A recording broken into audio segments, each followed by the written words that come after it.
That's it. That's the 30-second countdown. What's up, y'all? Happy Tuesday. Good evening. It is February 21st, 2023. Welcome to another episode of Free Thinkers, where it has been an amazing last 4 weeks, I guess, if you stretch out the Valentine's week. Well, no, because we still did it. We just didn't do it on Tuesday. We did it, so it has been 4 weeks. Yeah, we didn't skip a Tuesday. We just moved a Tuesday to a Wednesday. It has been a damn good 4 weeks of conversation. If you have not been a part of our Black Mirror series, I totally invite you. We totally invite you to go watch the videos on our YouTube channel and on our Facebook page to just get everybody's feedback on some of these most interesting episodes of Black Mirror that Q picked out for us. They made for some great topics, and great conversations. So I'm looking forward to continuing that tonight. I won't take too much time to explain the obvious. If you're looking for information how to join the conversation, if you go to the Facebook group page at the very top, there is a pinned post, and it's got the StreamYard link in that post. You need to click on it. The link changes every Tuesday, but that is how you join the panel live. If you are not really interested in jumping on live, but you still want to engage in conversation and are watching us live, you can engage in the comment section. Generally, we try to do pretty good at keeping up with comments that are in the comment sections. Y'all can, of course, talk to each other in the comment section, but we do try to get the comments up and address some of the things that are mentioned in comments as well. But definitely another way to engage with us if you are not wanting to jump on live with us. But we want you to come on live with us. We want you to join us in these conversations. You may not know what tonight's conversation is about if you haven't seen this particular episode of Black Mirror. Next week, we'll go back to just our regular format of things, not necessarily reviewing a show per se. But we want you to join us. So join the page. Please continue supporting us. Join the Facebook channel, the Facebook page, the YouTube channel. Share, like. We love the support, love the conversations that we have with y'all. Adult content, of course. And I think that's probably the fastest introduction I could come up with. Did I miss anything, Q? I'm checking my page real quick to make sure that I'm private. So if you comment on any of either my video or the YouTube channel or the Facebook page, it should show us who you are. But on occasion, it'll just say Facebook user. So apologize if we don't know who's making a comment, because sometimes it won't share the picture. But we should be public in all of the spaces where the video is streaming right now. So just when you jump in, let us know it's you. Let us know where you're from. Let us know if you're watching us from Facebook, if you're watching us from YouTube. But let us know that you're in there. And Q, I'll let you introduce tonight's episode. I know you had two that you wanted to do, so I hope that this was one that you're like, all right, bet. Because it wasn't the one that you kept mentioning. However, I liked this one. So yeah, so now, we're gonna get into it in a second. So you probably see why I kept trying to avoid it, and I had to go back and watch it today. I'm like, all right, Did you? Denise said the same thing. She's like, I've decided I was not gonna watch it again. So, but then once you said we're gonna watch, like, all right, Q, you gotta go ahead and watch this. Like, all right, let's watch it with an objective eye. So before we get into any of this, let me give a disclaimer first. Give a disclaimer. Oh, good idea. So this conversation will probably come from a heterosexual point of view. I think this episode was designed to challenge certain mindsets of how we set relational lines. Some of the comments / stances / reactions and viewpoints may come off as offensive to our friends of that community. We have love and accept all our friends of that community. I'm not saying it because I'm not trying to have the little things trigger us off and get us shut down. Right. And are no way speaking down on you or the way that you express love. I hope those who could take offense by it are able to compartmentalize this conversation and isolate the views that are stated, which is only meant in relationship to this episode. Right. And these are not the thoughts that we have. We love our people. We love all our people. So I want to put that out there first, because there's certain it's going to more than likely most of it's going to come from a heterosexual viewpoint. Otherwise, this this episode wouldn't be as conflicting as it was.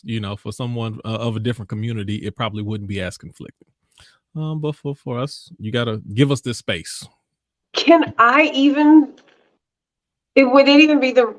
Is it? So I kind of want to throw like a flag on somebody who might feel offended by some of the possible feedback. Well, don't name no names. No, don't name No, no names. no. I'm saying for somebody who may get offended by the way that those who engage in this conversation choose to express themselves. Now, there could be people who may say offensive things, right? And we can't control how somebody speaks or what somebody says. Right. But the fact that there would be a situation where a conversation couldn't take place openly, transparently, honestly, and without malice being the intention, that couldn't happen because somebody else might feel offended or attacked, when none of that is the actual intention of the conversation. So while yes, the disclaimer, or yes, the explanation that we love and support all people and how you love somebody as an adult, with consent, and support all of those things, support rights, all of those things. Just because a person may have some opposition to some other elements of other lifestyles doesn't make one a bad person. Doesn't you have to be able to have a space to have these open conversations, and a lot of people won't, because those that may oppose or feel some type of way get attacked equally, get told that they are this, that, and a third, when maybe in some stances that could be possible, but in some stances it's absolutely not. These conversations have to take place, and there have to be able to be safe ways to have them. So what you said is absolutely necessary and 100% accurate. But I also want to keep in mind that if a person does feel some type of way or does feel offended by something that's being said, I think that needs to be taken into consideration on their end, because we should still be able to have a conversation as long as it's a respectful conversation. And love is still the basis of this conversation. Right. And one of the things is, if this is just, at any time, if you feel like this is not going to be your cup of tea, just, feel free to exclude yourself from this episode, because it's not even directly what's going to be said. But for instance, before we actually get into it, if I cringe or say ew to the fact of two men kissing, right, that's my heterosexual viewpoint. And the episode was designed to make you tense up. Mm-hmm. So you gotta understand what's being said, as far as what I'm saying, as far as what the episode said, from that viewpoint, and don't try not to take it further outside of where we're talking about. And I want to make that clear, because I don't want the people on here, myself, Nikki, Denise, whoever else comes on, I don't want this to be a whole, well, let me preface my statement to say I love look, we got all of that. I'm telling you right now, we love everybody. We love everybody, and we accept everybody. So with that being said, we're gonna have a grown person heterosexual conversation. And if some of the stuff we said sound a little short or narrow-sighted, then it probably is. I don't think the term is a heterosexual conversation, as so much it is like a conversation that's just not going to have all these disclaimers. Right. I mean, no one on here has The reason I say that is because if you're not heterosexual, then some of the things that you saw on the episode probably wouldn't make you tense up. You'd be like, so right, what's wrong with that? So, you know what I'm saying? That's some of that's going to be the viewpoint. So that's why I said that, but I understand what you're saying too. Mm-hmm. All right. So y'all ready to die? Look. All We right. ready I to got that out there. go. Now I'm about to go hard. Not, Let's I'm go. about to go hard. All right. So Joe B's supposed to be joining us, so hopefully he'll be in here soon. so let me get to the now. So Nikki, now hold on. Let me ask you first. Denise, when was the first time that you watched Striking Vipers? Did you watch it when it first came out? It was definitely pre-pandemic. Okay, you watched pre-pandemic. Hold that thought for just a second. Nikki, so Yeah. you just watched it for the first time a day or two ago, right? Last night, yeah, yesterday. Yep. Without going into it, what was your thought about seeing this episode? What was just your general thought about it? Oh, is there such thing as a general thought? I didn't take no fucking notes, Q. I'm gonna put it to you like that. Well, I got a gang of notes. I got a gang of notepad notes. is blank on this one. I just had feelings. I don't even know if I have thoughts. General consensus, this is why I don't like VR. This is why I don't like the alternate universe shit. This is why I don't like access to that realm, that world. So that will be in a nutshell, because that is what the show was about, right? But the Right. underlying stuff in which we're going to cover, my general consensus about that was, I don't even know if I should say it, because I don't know if it's going to tell the fucking story. Like, I don't. Okay. Well, then, yeah, don't go that far into it. Okay. So let me say this first before you go, Denise. My, like I said, I have not watched it since the first time I watched it. And then I watched it again today. Oh, you did watch it again. I did watch it again today. Okay. I went ahead and watched it again today because I'm like, yo, you gotta take some notes here or whatever. So and then I was like, all right, Q, just let's go back into this with an objective mind and not, the knee-jerk reaction that you had. Mm-hmm. And when I watched it, and now I realized again, it's not that it's repulsive or disgusting or anything like that, but right. This is, and let me say it like this. This is the true definition of what Black Mirror and Twilight Zone. And I think this is what it's supposed. This is one of the best conceptual shows that I've ever seen, because it like I keep saying, it's a mind F. And it's really designed to, it's designed to do that.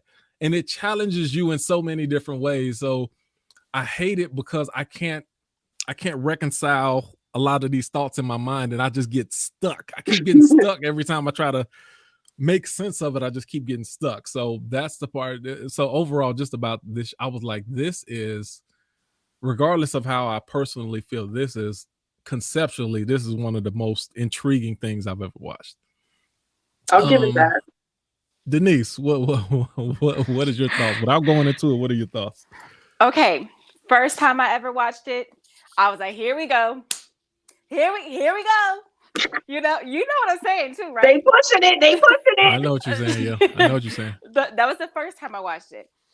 And then specifically because we were doing this, I said, okay, let's take all the things out. So let's take all the things out and let's just watch it like an episode. Don't put no politics in it. Don't put no race in it. Don't nothing. Just watch it like it's a regular episode and approach it from that standpoint. And it was, I feel like a different experience. And specifically because I knew we were coming here, I was challenging myself a lot on a lot of things. So, yeah. I love how y'all have said that about every episode that we've talked about, because y'all did watch them when they first came out, or during that time. Like when y'all are saying, oh, pre-pandemic, I'm like, holy shit, this is brand new. Like, I know obviously this show has been around, but and I did watch season 1 and some of season 2, I think, but even that felt like it wasn't that long ago. But it's such an old show, really, for TV world. So for y'all to have seen it, 5, 6, 7 years ago, 3, 4, 5 years ago, and then rewatching them again, it's just so interesting to hear y'all's takes, how even you have felt that you're viewing it a second time or now was different than when it first came out. Like, so that tells you that this show really has the ability to stand the test of time, because every time you watch it, you could have a different perspective where you see something differently in it every single time. Yes. And as a concept of a television show, that's pretty fucking amazing, in my opinion, because there's very few things I would want to watch more than once. And I watched San Junipero 3 times last night before I decided, do I want to watch that? Okay. Okay. We're not even gonna talk about this, but like I said, they're dynamic episodes, just dynamic writing. Let me ask you real quick.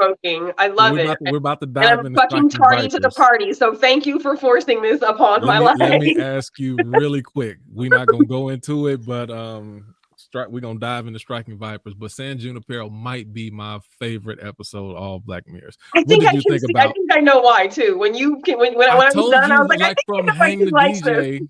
First of all, I'm a sucker for a love story. I just realized they got to be in the right type of format for me. I'm telling you, I realized that. I'm a sucker for a love story. That was a hell of a love story. Right. What did you? Okay, so you said you watched it a few times. What did you think about it?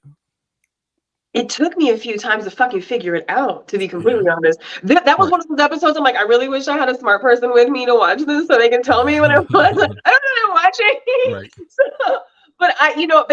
So I did. I watched it 3 times, and on the 3rd time I was like, oh fuck, okay. I think that I get it. It took me 2.5, 3 times to really catch.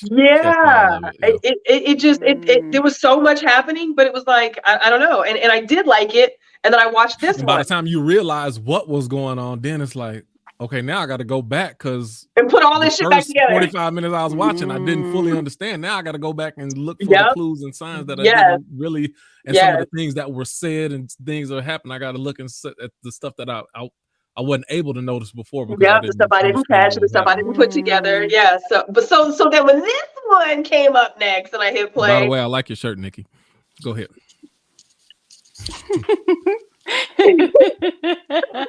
When this one came up and I hit play on this one, it was dry as hell at first, but then once you started to see the wheels turning, it was like, oh my fucking god.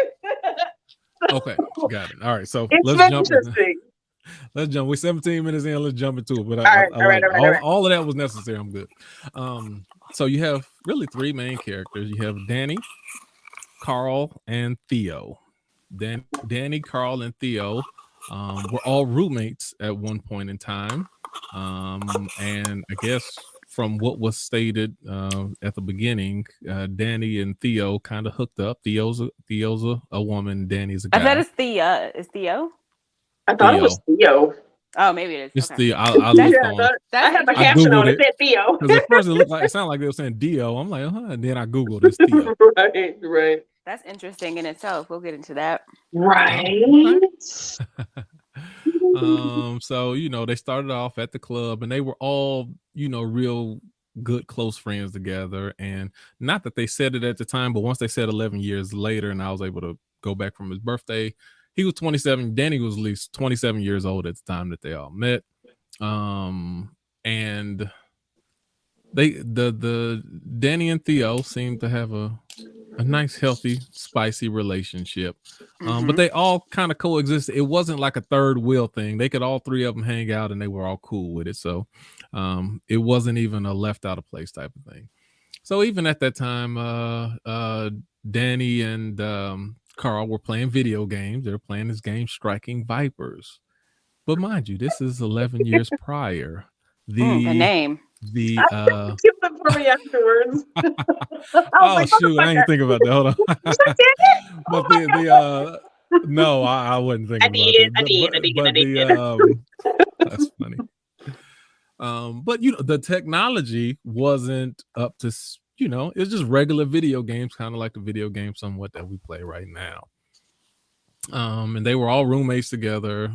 Fast forward 11 years into the future, and Danny and Theo have become married. They've settled down. Now they are living the family life. They have a child. And the scene takes place at a I think it's a birthday party, if I remember. It seemed like it was a birthday party. And Danny's birthday or the Danny's birthday party. And so this is But one it of the felt things like that more like a kid's birthday party It too. was totally, I thought it was and a kid party, yeah. that's how that's how family birthday parties go. Everybody, you all start to link up. Well, we're married and we got kids, and oh, you're married and you got kids. We should hang out sometime. And anytime you do anything, then it just turns into this what you saw there. Vegas looks so boring, and it's not like that. Oh, it's often like that. It's often like that. Now, the one thing that they kind of settled in the family life.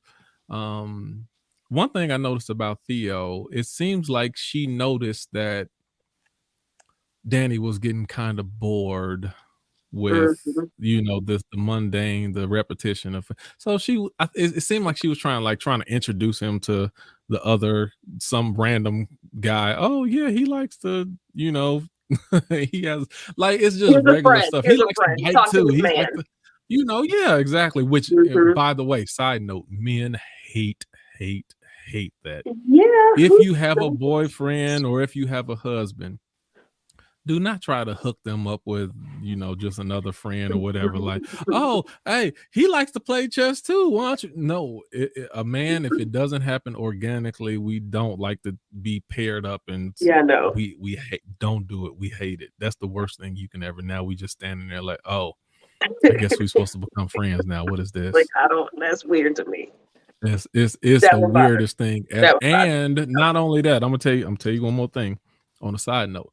That's one of the reasons why when if you may have a little afternoon party with some of your girlfriends, or a Sunday afternoon party, or just some type of get together or birthday, like in one of those type of settings, a lot of the reason men don't like to go, number one, we already don't know anybody there. Right. We're not that interested in small talk. Right. So then therefore we know that a lot of times women are going to try to pair us up. Oh yeah, this is my girlfriend from high school, and this is her husband Bob, and he does this. We don't. And to avoid that, oftentimes we don't even want to go to those type of things. So that's just a side note. So Carl shows up to the party. And from what they say, I don't think they keep in touch that often. It's like, no, that was a whole weird dynamic too. So yeah, they can't keep in touch. Right. What? Okay, Denise. I beg to differ. Oh, go ahead. Because I don't think it's a weird dynamic, because when two friends are living two polar opposite lifestyles, like this person's married, has children, and you're still single, living your bachelor or bachelorette life, it's hard to connect on things because your schedules are not going to be the same. Like, it's something like my single friends with no kids. I just hit them up at any time of night because y'all ain't doing shit. Y'all doing what I'm doing. You up, you ain't got nothing going on. If you got kids, you might have to be up in the morning time. Your ringer might be on, so I might actually be waking you up out your sleep or something like that. Like, there's so many reasons why you may not keep in contact with someone that you like really love and care about, and like you still love each other, still care about each other, and sure, when you get back together, it's like this. But it wasn't like that. It wasn't. And I agree with you 100%. I 100% agree with you. However, what is it called when they're them reuniting with each other? Their three-way energy was just like, it was just weird. It wasn't like, oh my dog, I haven't seen you forever, I missed you. Right. Like if I didn't see one of my girls, and that's the dynamic I have with many women. Like if I didn't see one of my girls and they said years or some shit, and like all of a sudden she pops up to like my 40th birthday, like I'm gonna be fucking excited, even though we have miles of non-communication between us. Like, the facts don't change. Like, I'm excited to see you. And they just were like, didn't seem to be bros at all in that situation. The dynamic of their relationship always seemed a little strange to me. So, and her part in it was weird to me too. Like, it was just weird. They were strange. Who's to say they hadn't seen each other in that long? I think that's what they said though, right? Like, didn't they say it had been a minute since they'd seen each other? She was like, right, because Theo was asking like, oh, how come you didn't tell me that he broke up with his last girlfriend? Like a year ago or something. Right, like I hadn't really spoke to him in hardly a year. It's kind of like, so it was like they didn't really connect on a regular basis because it he was wasn't more up to so speed. dudes don't ask those questions is basically what he said. He's just like, yeah, they broke up, and he's like, okay, like dudes are not like how we are. But they were cool. Like all three of them they were roommates together. Yeah. And they were all cool. She took the joint out of Carl's hand and smoked it and told him to shut up and don't keep the noise. Like they were all kind of, And that was even weird though to me they're too. Like, boyfriend and all that shit girlfriend, was we weird all to me. tight.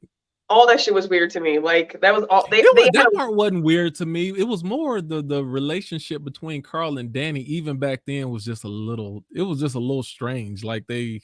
Well, it makes you wonder, was it always there? Okay, so that's what we're getting into. That's what I think. That's one of my questions. Was there always that weird tension that makes shit fucking weird? Like it's weird. And see, okay, so that's what I said. Let me look at my notes again. I said hadn't seen each other in a year. Okay. I said, and that's what I say. I said they have somewhat of an awkward relationship. Okay, so almost seems like a weird sexual tension. That's what I wrote. It's like weird. It's like it was kind of weird. It was weird. But anyway, what Carl did, nostalgic thing. Hey, I got the new version of Striking Vipers. This 11 years down the road, and now it's VR now. You get to tap in and actually be into it. So they were going to do that, but this is a side question. Oh well, no. Let me. Okay, no. I'll wait on the question. Oh, I hope we talk about what I hope we're going to talk about. Okay, yeah. And then this is some other observations, and then of course, like I said, they have a son, Tyler. Tyler's the son. Are we not going to talk about their conversation over the game in the very beginning? Do you remember what he asked him? Like what the basis of their conversation was? Like shortly after the game situation, like started taking place, and you talking about when they played the game back then, or with the new game? When he was asking if he shaved his balls, when he was talking about his balls, like that. Yeah, that was weird. That was weird. Right into talking about his dick. I was like, they hadn't even played the game yet. That's kind of, well, you know what? Let me say it like this. It was strange for do that. Do y'all just talk about hold on. Let me say this.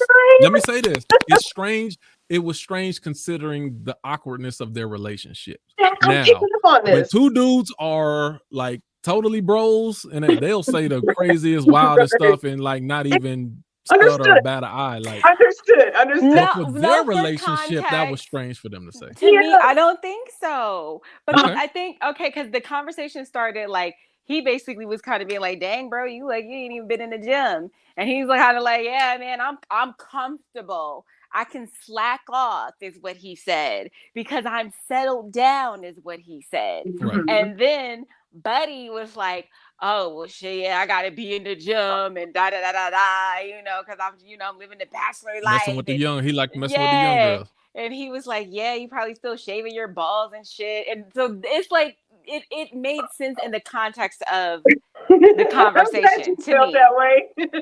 No, I agree with that, but I was like, they are too. They seem too awkward with each other to have those type of conversations. Now I know there's other people where like you see there's certain best friends that there's no awkwardness at all, and they will say absolutely anything to each other, and it don't like you don't think about it because that's understood to a certain extent. This did not seem like it warranted going directly into the balls. Right. Weird. Exactly. That was a little strange. Just all of the stuff was adding up, and it wasn't adding up right. So I'm picking up on all this weird shit. Okay, so but now this other observation. Theo, she has settled into family life, but she still has a spicy side to her, which I like that. I like that. And then Theo also says that they should hang out more. Like you and Carl, y'all should actually hang out. So to the contrary, with Denise was talking about with a lot of people where it's hard for you to keep in touch with your single friends when you live in the married life. Theo was like, no, y'all probably should hang out more. And I think that's one of the other things I wrote down. I think Theo fears that Danny will grow unhappy with his life. So she wants him to be able to hang out with his friends. Hang out with his friends. Kind of, do your thing. I don't want you to, feel like you're stuck behind bars in his life. Too. Because she was still kind of going out and doing her thing. She's still like, at one point in time goes out and she did her work thing or whatever she thinks she did. She had to take an Uber or whatever. Yeah. Right. Yeah. And that's okay. So yeah. So like we said, Carl likes young girls, but younger women. Okay, yeah. Let me make sure I don't want to go. Right. There's a difference. Carl likes younger women. They're in their later 30s now, and he still likes she's 29, 28, 29. So she's like, and at this stage is different. If you in your late 30s and you talking to somebody in their 20s, trust me, there's a gap. It's two different generations. You might be still Gen X and they or whatever you call it. It's two different things because they're totally immersed in social media thing. Anyway, different story. But he likes the younger women, but is having a hard time connecting with them emotionally and mentally. So even when he tried to bring up conversation talking about Dennis Rodman, she was like, "Who's he? What did he do?" And then she Googled him. Oh, okay, so he's a basketball player. And he's like, that immediately took me That immediately took me to why I'm not interested in men who are younger. Like I'm just, oh my God, no, no. Right, exactly. So yeah, he likes the physical attraction of the younger women, physical, sexual body, but the then lifestyle. when it comes to mental and conversational stimulation, then obviously it's not there. Now Theo and Danny, back to them, they are trying to have another baby. Layer of stress. Yes, and then see, this is the thing that I noticed. Theo is trying to be analytical about it. Like, okay, well, this is that time of the month. I think that this will be a good time. According to my clock, this is when I'm ovulating, and this it will be good. So she's trying to do it like analytical and this, but she want to have sex. Yeah, but she's trying to do it, and this is my opinion and take on it. She's trying to do it in a way that's not putting pressure on him. In a way, because he's he seems distant. He's not into it.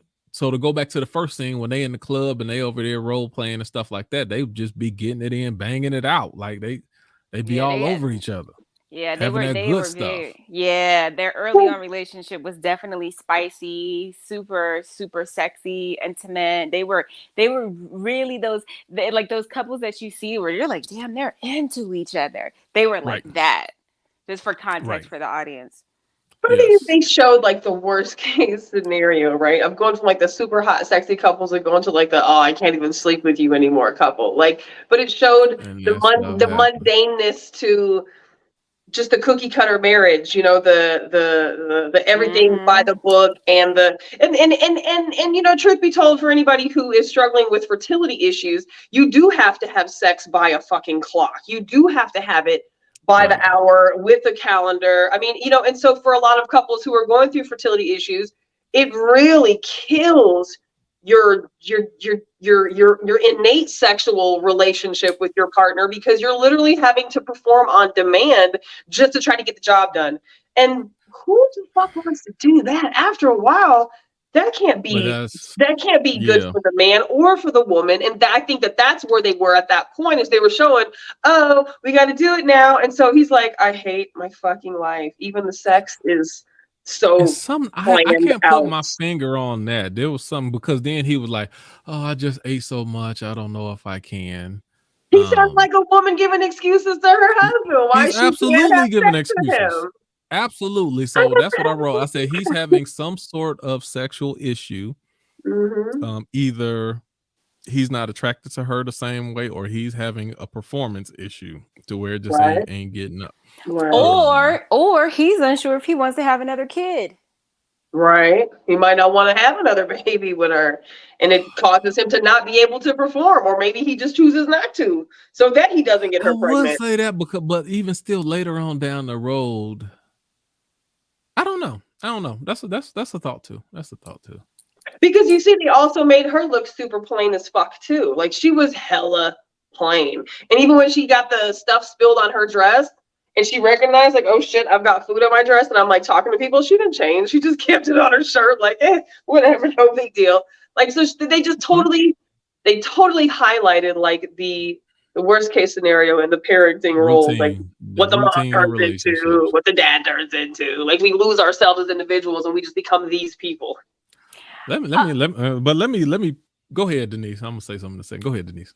Okay, and we might get into this later, so we cannot answer this question if you feel like this is too early for that. But probably like, but like in a long-term relationship, and I was in a long-term relationship. Let me tell you, you do get comfortable.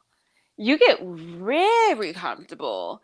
Like, you might go to the bathroom in front of each other. You might just be sitting there with your wig on and then take it off and throw it across the room. You might do stuff like that by you. I mean, I did this shit. Like, you have to, right? At some point, there's just going to be some things that are no longer off limits. No, you don't have to. You don't have to. You don't have to take it off in front of him and throw it across the room. You can take it off, put your, when he's not around, and put your little thing on. You don't have to take a shit in front of the guy. That's not my thing. That's not my jam. And then they're okay with it, and then it's just like super. It's like, is this too intimate, or is this, what the fuck is this? Like, you know what I mean? Like, right? You get comfortable. You like farting in front of each other and everything, and I guess that's cool or whatever. But what's sexy about that? Like, I don't want to smell your goddamn farts, bro. And why do you want to smell mine? Not at all. Right, I agree. Like, and then here's another piece I recently thought about. It's so fun when you're getting ready to go on a hot date, and no, they don't see how you look before the fact. You just show up on the hot date. When you're living with someone, they see you got the crust in your eyes, and they see you go through the whole process. There's no right. How do you keep the fucking spice around somebody that you got to be around 24/7? And that's something that so when you're dating somebody if you go out on a date with somebody that you're in a relationship with, then that's a good thing. Like, no, don't get ready together. Yeah. Don't get, right. And then if you can, like, I'll get ready downstairs. You get ready upstairs. I'll meet you at the place in an hour. I'll meet you on the stairs, baby. I'll meet you there. Yeah. That's a good idea. You got to keep. And then I'm with you, because in previous relationships, I did a lot of the stuff that you talking about, Denise. And now I don't do a lot of. I'm not passing gas in front of people. I ain't taking. Nope. I ain't taking a dump. I don't do a lot of that stuff.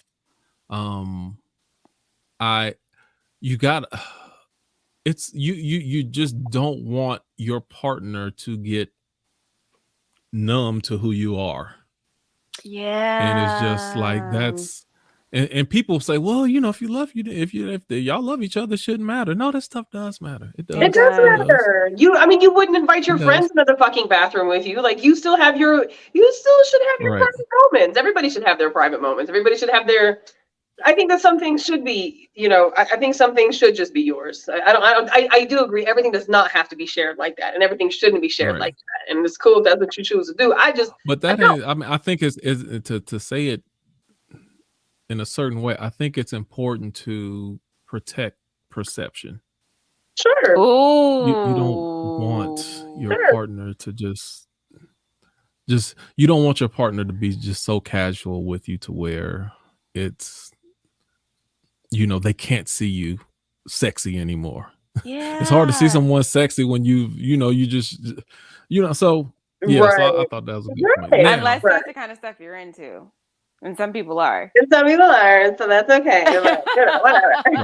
I just prefer not to. Now let me say this. Let me say this real quick before we jump to this. Now, when a man starts making excuses not to have sex, man, that's a red flag. It's a red flag that there's problems. Yeah. I just ate so much. I don't know if I can.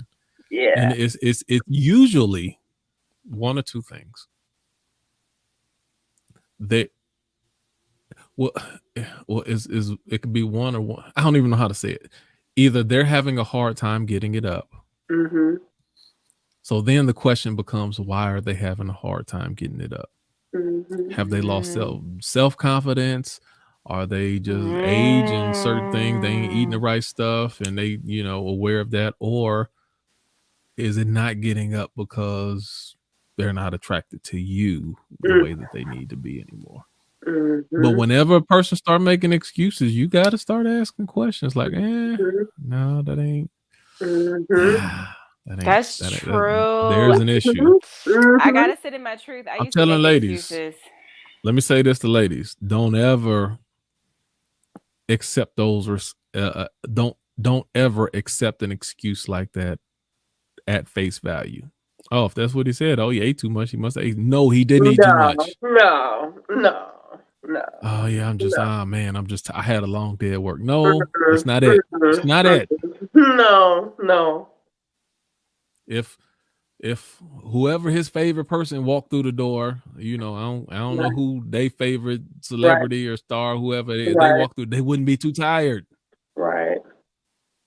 They wouldn't be talking about how much they just ate. They'd be like, oh yeah, let's go. So you look, don't ever take that excuse. That's all I tell you. So I will say really quick side note, it was interesting to see, it was interesting to see it written to where he was turning her down as opposed to the standard narrative of the woman always turning the man down. The woman always having the headache and being too tired and not being able to give her man some sex and him going to bed with blue balls. Like, it was interesting to see it written differently to where she was trying to get it and he was like, no, I'm too tired. I ate too much. Like, so that was interesting. Cute. So then I have a question. Go ahead. Oh, go ahead. Is this a such thing? Have you ever experienced this? Have you ever felt like you could not match a woman's sex drive? Or how do men act in situations when they feel like they can't match a woman's sex drive? Ooh, now this is a good one. You know what? Oh man, this is really good. Let me tell you what part. I'm gonna kind of answer your question, but not directly. I'm kind of sidestepping the question, but let me answer it like this.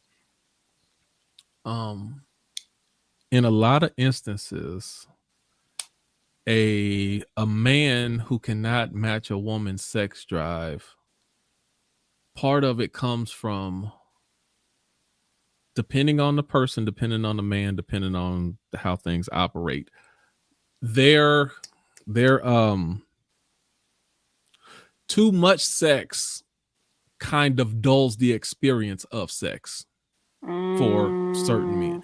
So sometimes, and a lot of that depends on what it is. If you are, some men are a once a week man, some men are twice a week, some men are 4 times a week, some men are once a day. And if you give a man, it's almost like a comedian, one of my favorite comedians said this. Nikki ain't gonna mess with this at all, but they were talking about if you ever eat ramen noodles, right? I mean, he was like, for some people, he was like, now it's crazy how 1 pack of ramen noodles is just not enough, but 2 packs is too much. Like, you eat 2 packs, then it's like, no, that was too much. And then it just, so much something that tasted good, it ends up turning you off and tasting nasty because that 2 packs was too much. I probably needed 1.5, 1.25, but I've witnessed 2 packs is just no. It was good the first 22 bites, and then these last 18 bites is I don't. So that can be the same thing with sex when you're getting fed more than what your diet allows you to intake. Oh, that's a bad situation for the other person to be in. When your sex drives don't match up, then compatible. Oh my gosh, that's tough. That's oftentimes what happened. And then they wanted 3 times. And there's some people I love. There was people in my past I loved. I enjoyed it. But then they were like, yeah, I'm a 3 time a day. I'm like, a day? Yeah. And then I'm like, cool and all, but fuck. And I already knew, I'm like, as much as I like having sex with you, I'd get 3 times a day, I'd get bored with you. 3 times a day? Yeah, that's what I'm saying. People have different, and at that point, then, so that's my point. So then you may get to the point to where now I might be talking, I ate too much today. I'm kind of tired. I had a long day. Now I'm making up excuses because Do you I count need 3 a times a day, like round 1, round 2, or you mean like round 1 and round 2 is one thing? Is it no, Like, I no. one? don't know if this is quickie action or if this is long dicking. Like, I'm trying to Breakfast, understand if y'all having 3 long sessions a day or 3 What is quickies a 3 day. times a day? Like, Shit. breakfast, lunch, and dinner. Now, in all honesty, I never got a chance to find out because I was like, well, that probably ain't gonna work for me. But I just, and I was honest. I'm not gonna try to be like, oh yeah, let's do it, and then Right. a month in, then I'll be like, oh well, I'm sorry, I just you like, I it's too ate too much. Yeah, that porn star dick is gone, baby. Right.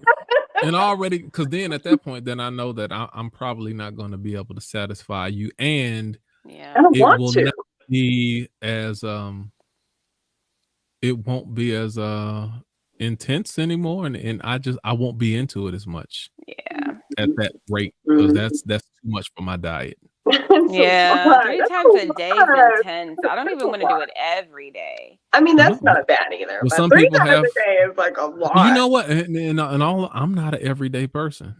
I True that. can be Yeah. for certain spurts of time. Right, we can do bouts of every day. Yeah. Not even. Like, Not even. I 7 might days a go week, like bro. a week and a half period where look every day. I don't know, just the force is with me right now and I'm feeling it. But then Right. there's other times where like I'm more 2 to 3 times a week. That's but Right. I Right. need that cool off period to build my excitement back up. Well, it So makes it Right. different when you live with somebody. So, like That too, in living a versus not relationship, living. yeah, when you don't live with your partner, that's a whole different sexual relationship. But when you do live with your partner and you have access to it 24/7, that makes it different. That makes it way different. And then when say that you leave that situation, you get into another relationship, now you have to learn sexual compatibility all over again because now it's like as you can get it. And that's not what you come from. So it's an interesting dynamic sexually when you come across that situation and that person. But yeah, 3 times a day is a lot so quick for 2 question. people. Why do you think Theo wasn't doing it for Danny anymore? Like, why do you think he just wasn't? Because clearly it's something he just wasn't feeling anymore. What do you think about it? Was with it? I think it was the lifestyle change. I don't think it was her. Okay. I Right. think it was just All of it. Yeah, exactly. It was the whole entire thing. Like it could have been some other person. It didn't have to be Danny. It could have been the most beautiful woman in the world. Well, she was an attractive woman, but it could have been the most beautiful woman in the world, and it would have still been that for him because I think he was bored with his life. Yeah, It he was was mundane. Right. He just he lost the vigor of just life in general. Yep. He's just going through the motions and everything everything had become dull to him at that point. Yep. Okay. Gotcha. I agree. Okay. So now moving on. So he got the game later on. Later on that evening, they tried to play the game and he showed them how to do it. The game this time, instead of just playing and pushing buttons, you put this little piece on the side of your head right there, and you are in the experience. You become that character. Like you can feel that, you can feel any action, you can feel like it is like taking VR to the next level, except you are literally, you may as well be jumping in someone else's body as real as it feels. Right. Isn't that what the meta world's supposed to be like? And they have these gloves and they're trying to make a bodysuit, and they probably already do have the bodysuit where you put it on, you play the game, and you literally physically have the sensation of whatever's happening in the game. You also now physically feel it on your person, like on your body, because you've got the gloves, you've got the bodysuit on, and now you get the stimulus in real world that you get in the meta world, in the VR world. Like it's the same thing. I'm not really familiar with meta, so I don't know. Go ahead, Denise. That's all I know. This will take us on a tangent, so I'm just gonna throw it out there and then I'm gonna leave it alone.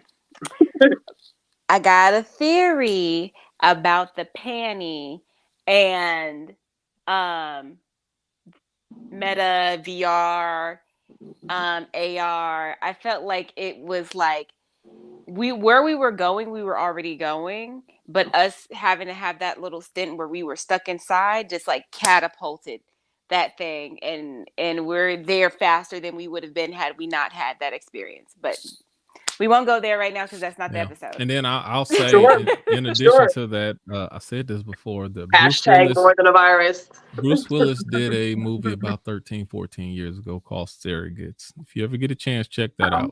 Yeah. Not the You mentioned greatest that before, I movie, think. You but it's mentioned that. very interesting. It's very, the concept of it is very interesting. And that's basically what it is. People are living virtual life. Like they have a whole character. They're actually living through, like, say Meta was just, you stayed in Meta 23 hours out of the day. Then that's, you know, you got a job. Your job is in the metaverse. You're all of that. Just so for me, when it comes to that, I just think it's in the baby stages right now. And with the type of games, I'm more of a sports game person. That type of thing is not really attractive to me because it doesn't really enhance your experience when it comes to that. So in the baby stages, I'm just not interested in it. Yes. Are you a sports fan in general? Certain sports. Like basketball, football, boxing, tennis. Okay, now this is what I heard. I was watching the Joe Budden podcast maybe last year or so, and they were talking about the VR experience where you are like courtside watching the game. Like that. Oh yeah, they actually have that stuff right now. You can purchase a ticket and you can actually select your seat. Like you can be at a Lakers game and they have the camera there. So when you put the goggles on, when you look, the cameras move, like it sees whatever you see. You actually watching the live game. You're just not physically there, but you are there actually looking and seeing and hearing everything. That's pretty cool. Like, yeah, they got that right now. Yeah, they that's got what that I'm right saying. now. That's pretty cool. So do you feel like because the whole metaverse thing, I feel like it's died off. Not to say that it has died off, but I feel like the conversation about it has died off. Because remember when it first came about, like, I don't know, in the last year or so, because this is when Black Tea Talk was still going on. We talked about this because Smack was going to do a party in the fucking metaverse. And I was like, no, like, I'm not going in there. Whatever happens in there, I won't put a VR headset on. Like, I'm not doing that. I think you will one day, Nikki. I will not. I will not put a VR headset on. I don't want that. I don't want to put that over my eyeballs. I don't want that. I do not want that shit talking to my brain, and I don't want my kids do it.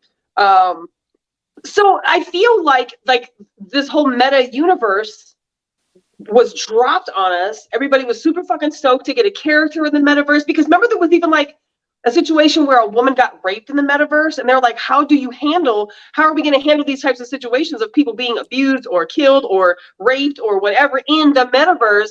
What happens on the outside? Does anything happen on the outside? You know, but I feel like all those things were happening at one time, and then it just fucking went away. Like, we haven't heard about metaverse. We haven't heard about any of that creation since. I think it's just because it's in the baby stages. Yeah, I think I think it's just that they had to go back in and retool, because I just thought it was very interesting that I think we talked about this on Black Tea Talks, that people were buying real estate in the metaverse, and they were paying real money for real estate in the metaverse so they could sit next to this person and that person. I think that, to Q's point, they're in the early stages, but I think there's probably some sort of pivot and some things that they want to get under control. Like, I've been listening to a few podcasts, and they've been hinting at like ideas of how they're going to be using music catalogs, or how they're going to be using these avatars. Remember when they had that fake rapper that they were trying to come out with? I've been hearing things of like them creating AIs that can actually like make certain music, like the AI's making, like, able to, you see Chat GPT, so they're going to try to take that into the creative realm too. And I think the thing that's probably holding it back is the ownership of intellectual property. Because once you can actually bring music there and do this there and do that there, see, that's the thing you got to account for. Because if you're going to be streaming music in the metaverse, somebody needs to get paid. If there's going to be, whatever TV show or this or that or whatever in the metaverse, people are going to have to be getting paid. So the reason why it's probably stopping is because they're trying to figure out the back end on that and how people are going to get their money. And then once they have that figured out, they're going to hit that button and everybody's gone. And I think that's probably the only reason why it's been like for a little bit. I feel like that shit is so dangerous. It's just not real enough yet.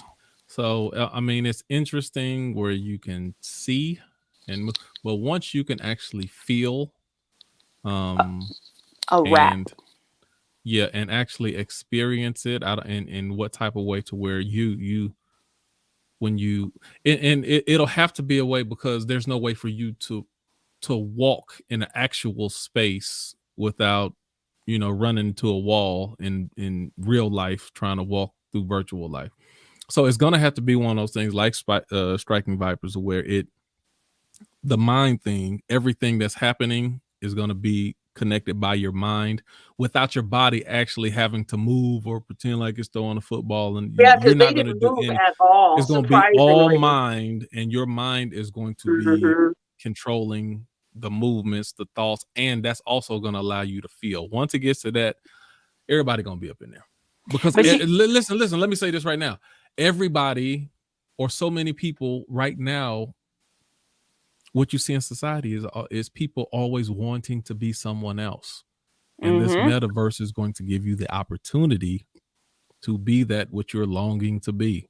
Oh yeah, I want to look like this. People are not going to come out of that. People are not going to fucking leave. They're going to. We talk about body dysmorphia with like plastic surgery and shit. This is going to change people are not going to fucking leave. They're not going to unplug. You need to watch Surrogates, because that's one of the things. I feel like I've seen it, but I will pull up. It wasn't a great movie, but it was an interesting concept. But you will see what you saw in the real world. This gorgeous redhead with a perfect body was actually this fat, sloppy 300-pound man. Damn. Yeah. And I think it's like I know I've seen this, but I have to rewatch it just to refresh my memory. But I feel like I feel like I've seen this, but I'll check it out. Surrogates. I feel like it's definitely going to be a thing, because like escapism, like if you know, like how we feel like the filter thing, how people get carried away with filters or like Facetune or like all this type of stuff. Like if I can, like catfishing is going to be on a whole new level. Like imagine meeting somebody in the virtual reality and it looks like them, but it ain't really. I mean, it's going to get very intense. It's going to be intense. I don't think it's going to be a good thing. I don't feel. I feel like there's going to be too much bad, negative, or nefarious that comes from it versus anything that could be fun or whimsical or. But see, Nikki, again, it's people touching with their pinky. They're touching God, or the mindset of the thought of God. So that goes back to my whole, you saw San Junipero. That's just the beginning stages of us tapping into what it will be like. And so, and you already know, they already have where your existence can be copied and replicated. Yeah. So that one day your soul and your likeness will sit on top of a mantle somewhere, or be in the form of a computer like Data, if you ever watch Star Trek. And then this android is going to hold all of your thoughts and responses and memories and everything like that. So you and your great grandchildren will be talking to great granddad based off of all of his experience. It's going to be a personal AI that's encapsulated in the form of a human, which is, again, that's why I said that's part of the reason why I'm putting out all of this Free Thinkers and all of the shows I'm doing. I'm leaving all my essence behind, so there'll be tons of information that can be collected at the right time, and the who I am will actually can be put into another form. Oh, there's so many ways I want to go with this. Man, we might need to make that be our next conversation next Tuesday. Okay, so hold on. Yeah. Let me go I don't like none of that shit that you talking about, Q. So yes, full conversation in I'm telling you, I've been seeing stuff before, and that's why I'm putting it out there now. They're gonna be like, God dang, that nigga Q, he was calling this stuff 80 years before it ever happened. He knew it was gonna happen. Q, you've been telling predictions ever since I fucking known you. That's right. He's like, I Absolutely. have a prediction. Okay, so they get into the game, they kicking and punching and learning the game, and They can then feel all of this, mind you, right, audience. and that's one of the things he said. You can feel everything. Yeah, so they can Because feel in real time. he said, "Is this going to?" He said, "Is this going to hurt?" And then Carl responds, "The game emulates all physical sensations." Yep. That was Carl. yep. Carl. Yeah. So when he beat his ass up, I expected them to actually be sore. Like I was like, are they going to be sore from getting beat up, or is it just like you literally feel it momentarily in the game and it's gone? Like, that intrigued me as to like what the depth of how they felt things were, right? But then translating that into later on. Like in the Matrix, if you die in the Matrix, then you die in actual life. You die in real life. Somebody can't live without a mind. Right, exactly. Right. That's what he said. And they sure weren't beat the hell up when they would come out of their game playing session. So I was like, okay, but you can see let's jump into this. Let me ask, did y'all see this coming? So they actually kissed each other the first time they played the game. They kissed each other in the game. And now, mind you, for the audience, in the game, they don't look like themselves. They're able to pick. Yeah, they're Asian characters. You got an Asian woman and you got an Asian man. Right. Yeah. Mm-hmm. So they chose avatars. Exactly. They chose and oh my God, we're gonna get into that. We definitely gonna get into that part right there. So they kissed each other. They got. Okay, so this is one of the questions I asked. But how do you just do that? How do you just go from fighting to like when this is not this is okay, so let me introduce this question that I had. Did the game bring forth the attraction, or was the game a vehicle to express their attraction to one another? It had to be the vehicle. Chicken or the egg? I think it's the vehicle. The tension was already there. You saw that in the beginning moments of the episode. So it goes back to all the weird encounters prior to this happening. Right. And you picked up tension. You picked up tension between the friend and the soon to be wife in the beginning. Like he was jealous, you know, and you want to write it off as that typical friend jealousy. Oh man, you taking my homeboy, man. He ain't gonna be cool. He ain't gonna be able to come out and hang out with us. Right. But even that by itself is a precursor. Everything we do is done with an eye towards something else, as they say. So my thing is, you see that, and it's deductive reasoning. Not everything means this, but nothing is nothing. You know what I'm saying? So he was sitting there. Okay. And so he wanted so a lot of times when your homeboy is mad that you're getting married and you're gonna be off the market, hold on, Joe. Hold on now. Don't say all that. look. Taking it too far, Joe. Taking it too far. I mean, if you because your homeboy's gonna have the best partner of his life, it's cool to be a little bit in your feelings. Might be mad because y'all can't hang out and kick it no more. That don't mean he really wants you. But in this, it's not always. It's not always. He started flashing back, be like, "Wait a minute, I think about all my best friends I've ever had." I'm about to get married. And like I said, it doesn't mean that every time. But in the beginning of this episode, in this particular instance, you saw that old boy was bothered by his friend and his girlfriend's relationship. And at first you write it off as, oh, that's just homeboy jealousy. Right. His friend ain't gonna be able to hang out with him and play no more, so he's mad or whatever. But even then you could see there was something there. And old boy, you saw the life he was living. Right. All that, you know, you see the life that he's living, and a lot of times that's a whole nother. You know what I'm saying? Whenever a dude, and a lot of, and not every, I won't quantify the number, but in some cases, whereas in some cases, I won't say all or half or whatever, I won't quantify a number. In a lot of cases.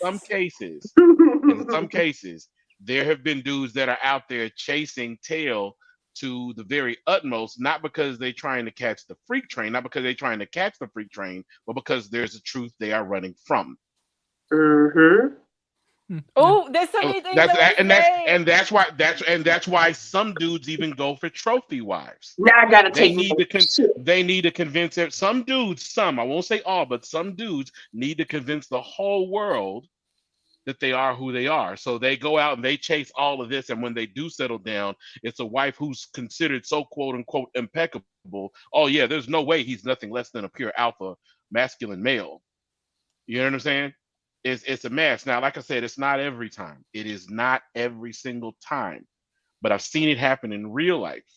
I've seen men I've known in high school that were just the utmost alpha, blah blah. Then later on, you hear tell, and then you see instances where they've completely went the other way because there was a truth they couldn't acknowledge for themselves. There was something in them they couldn't acknowledge for themselves. But you see in the show, we're not. I don't want to discuss how it ends or anything like that. But there was some tension. Don't go further along than where we at. I won't. But you can. I say all that to say that you can tell that there was an intersectional tension.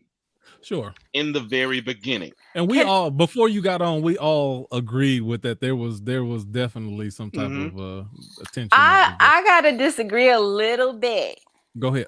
I pretty much agree with everything that you said and everything that y'all are saying. But this one piece, I believe that this has always existed for Carl. I was gonna ask. Oh yeah, Carl. He did seem like the one who was more of a. It has always existed for Carl. I feel like for Danny, not so much. I feel like because you got to think about it like this: Danny is seeing a attractive woman. But was Danny fighting it, Denise? I don't. Well, we found out later that he wasn't. Like, you know, because we'll talk about that in a little right? bit. But yeah, that wasn't what I thought would end up being the case. Wasn't actually the case. But go ahead, Denise. Yeah, I do believe that Carl has been looking for a way in for a long time. And Carl found his way in. That's what I'm saying. That's what I'm saying. That's what I'm saying. So do you think that Carl, like Danny was his I'm trying to figure out how Laura, to say that. And he was a soulmate, but not in a sexual way, like a soulmate as far as just from a connection communication standpoint, because they went out of their way to also show that Carl, he'd mess around with women, but he's still lacking that communication, that conversation that he feels like. Seems like he's only really comfortable when he's around Danny. Okay, so I want to unpack this, but not even in a sexual way, but go ahead. I want to unpack this so much because I want to get into like different levels of intimacy and how intimate are you allowed to be in a platonic relationship versus a romantic relationship, and like when are we crossing the boundaries in the intimacy, even if it's not physical. But anyway, we won't go there right now. Opposite and same sex, so I wasn't even gonna mention this for the sake of time, but I did notice even when they was playing video games, he was playing and then he reached over and in Danny's, like in between Danny's legs to try to mess with the control. I'm like, hold on, my G. What you? That's what I'm saying. It's always existed for Carl. It's always existed for Carl. I'll be reaching for my controller when my controller in between my legs. And then he beat him and then jumped on top of him. I'm like, man, you been too chummy, man. Cut all that out. But go ahead. Can I tell y'all this theory my brother shared with me, and it made me laugh so hard because my brother says some of the he'll put something in like the plainest of English, but it is the funniest shit ever. My brother said, if you look at how somebody puts together their creative player, that's the person they want it to be. Like if their creative player is like way taller or lighter, and or he like chose a fucking woman. That is true, Denise. He chose a woman. So that's why I'm Avatar. You think about the definition of an avatar is. Boom. You think about how Neo looked when he stepped into the Matrix. It was a digital image of how he saw himself. You know what I'm saying? Well, Denise, even your brother even more on it with the creative player, because most avatars are still more cartoonish. in They're nature, cartoonish, but there's only so much the you can do with the creative players, design. like on video games, they Right. look like real people, like cartoon, but real people. And how you do it, like, you know, and you see sometimes you be at your friend's house and they create their own player, like, you're not that light. Right. That's like they Yeah, like a total black girl like Avatar. Like, bitch, come on now. Man. Oh, you got That's okay. you. So you 6'8"? Okay. All of a sudden, this is how you see it. This is how you see it. This is how you feel. This is how you see yourself. This is what you want to be. He wanted to be a chick, badass, Asian fighter. And all I could think about was Mortal Kombat, but I was like, why does the dude pick the chick fighter? And then as the story unfolded, I was like, okay, hold on. Okay, so let me okay, so let me go back. Denise, go ahead, Denise. And then one thing I want to point out, when they were playing before they went into the virtual reality, when they first were playing, he's like, as he's playing the Chung-Li type character pretty much. And he's like, man, yeah, Chung-Li was bad, man. Ooh, she was a bad bitch. Man, I used to be Chung-Li all the time. I used to be Chung-Li was stacked too. Same. She can't be faded. She can't be faded. Coming through with the kicks and shit, whipping ass, doing that shit. Okay, but nonetheless, like, he says, "Oh yeah, I'm gonna fuck your head off," and he's like, "What?" He was saying, "What? He was. Carl was throwing some hints out there. Okay, you know what I'm saying? That's what I'm saying. It's always been there for Carl. I literally wrote that down a few minutes ago. I was like, who was more gay the whole entire time? Carl. And that's what I mean by that tension. You could pick up on that in the first 5 minutes of the episode. That's what we was talking about, and I agree. In the first 5 minutes of the episode, I think that's what it was. And that is why Carl did. And that's if I'm right. When we see Carl later on, when he comes to the house, he hasn't seen Carl in a while. If anything, they may have communicated online over the phone. Danny's like trying to keep distance from Carl in a certain aspect. Maybe because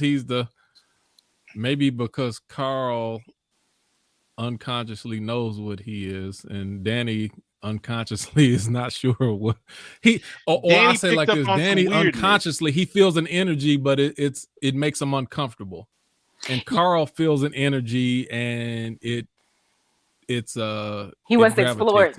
It gravitates him toward that. Carl was excited to explore it.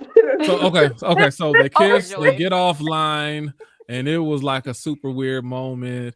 And then back it up. They kissed in virtual reality. They kiss in virtual reality. Yes, thank you. They kiss in virtual reality. And then they get offline. Then they come back and be like, "Oh man, I was drinking, I was drunk. Oh yeah, me too." And then wasn't neither one of them drunk. But before I go any further, but that was the excuse. Man, I'm sorry, I've been drinking. But let me ask you this though. So my question is, did it seem weird under these circumstances to see a man and woman kissing, knowing who was behind the characters? I definitely had the what the fuck factor. I did. Yeah, it was weird. In a normal any other situation, just seeing a man and woman kiss. No, but now since you know who's behind these characters, now I ain't gonna speak for nobody else. It was weird as hell for me. Something that's normally not weird, but now knowing who's both behind it, it was weird as hell to me. Q, the first time they kissed. So this is where we have to throw the disclaimer out. We already threw the disclaimer out. That's why I said go. Just go. Right. So when the first time that they kissed, when I seen that happen, I was like, yeah. I was like, oh shit. Because if me and Denise were playing a video game, I promise you, nowhere in this fucking video game would I be like, all of a sudden, I just want to fucking make out with her, and I want to kiss her, and I want to just do all these things in virtual reality. Nikki, stop. No. That you gotta match apples with apples. Well, if you and Denise were in VR and Denise was a fine ass man in the virtual reality, would you kiss that fine ass man? No, because I know that fine ass man is this fucking Wizard of Oz. It's Denise back there behind the fucking screen. Like, so that's no. Right. So Can that I say just tells this? me that just tells me Denise has her fucking mask on. She's trying to make out with me. Like, Ooh. we should have this conversation outside of VR world, but what the fuck is happening in VR world is y'all motherfuckers is kissing, and my Oh first thought man, was, my first listen, thought I'm gonna was, go there. I Hold already on, agreed to the show, so I'm gonna go there. Go hold ahead, on. Denise. I'm gonna sit in my truth. Okay. If I'm If in Nikki was virtual a fine ass reality, man, okay, if I'm in virtual reality, Nikki's a fine ass man, but Nikki doesn't have the voice of Nikki anymore. right? No, she don't. Nikki Right. does have the voice of the fine ass man. right. And I'm just sitting here like, damn. And I'm, I might Ooh. like get lost in a quick moment, forgetting. Right. And then I'm like, oh shit, I'm kissing Nikki. Hold on, let me give me And then two Denise. hoops show up on Let's the go here. Let's make it plain. Who's your celebrity crush, Denise?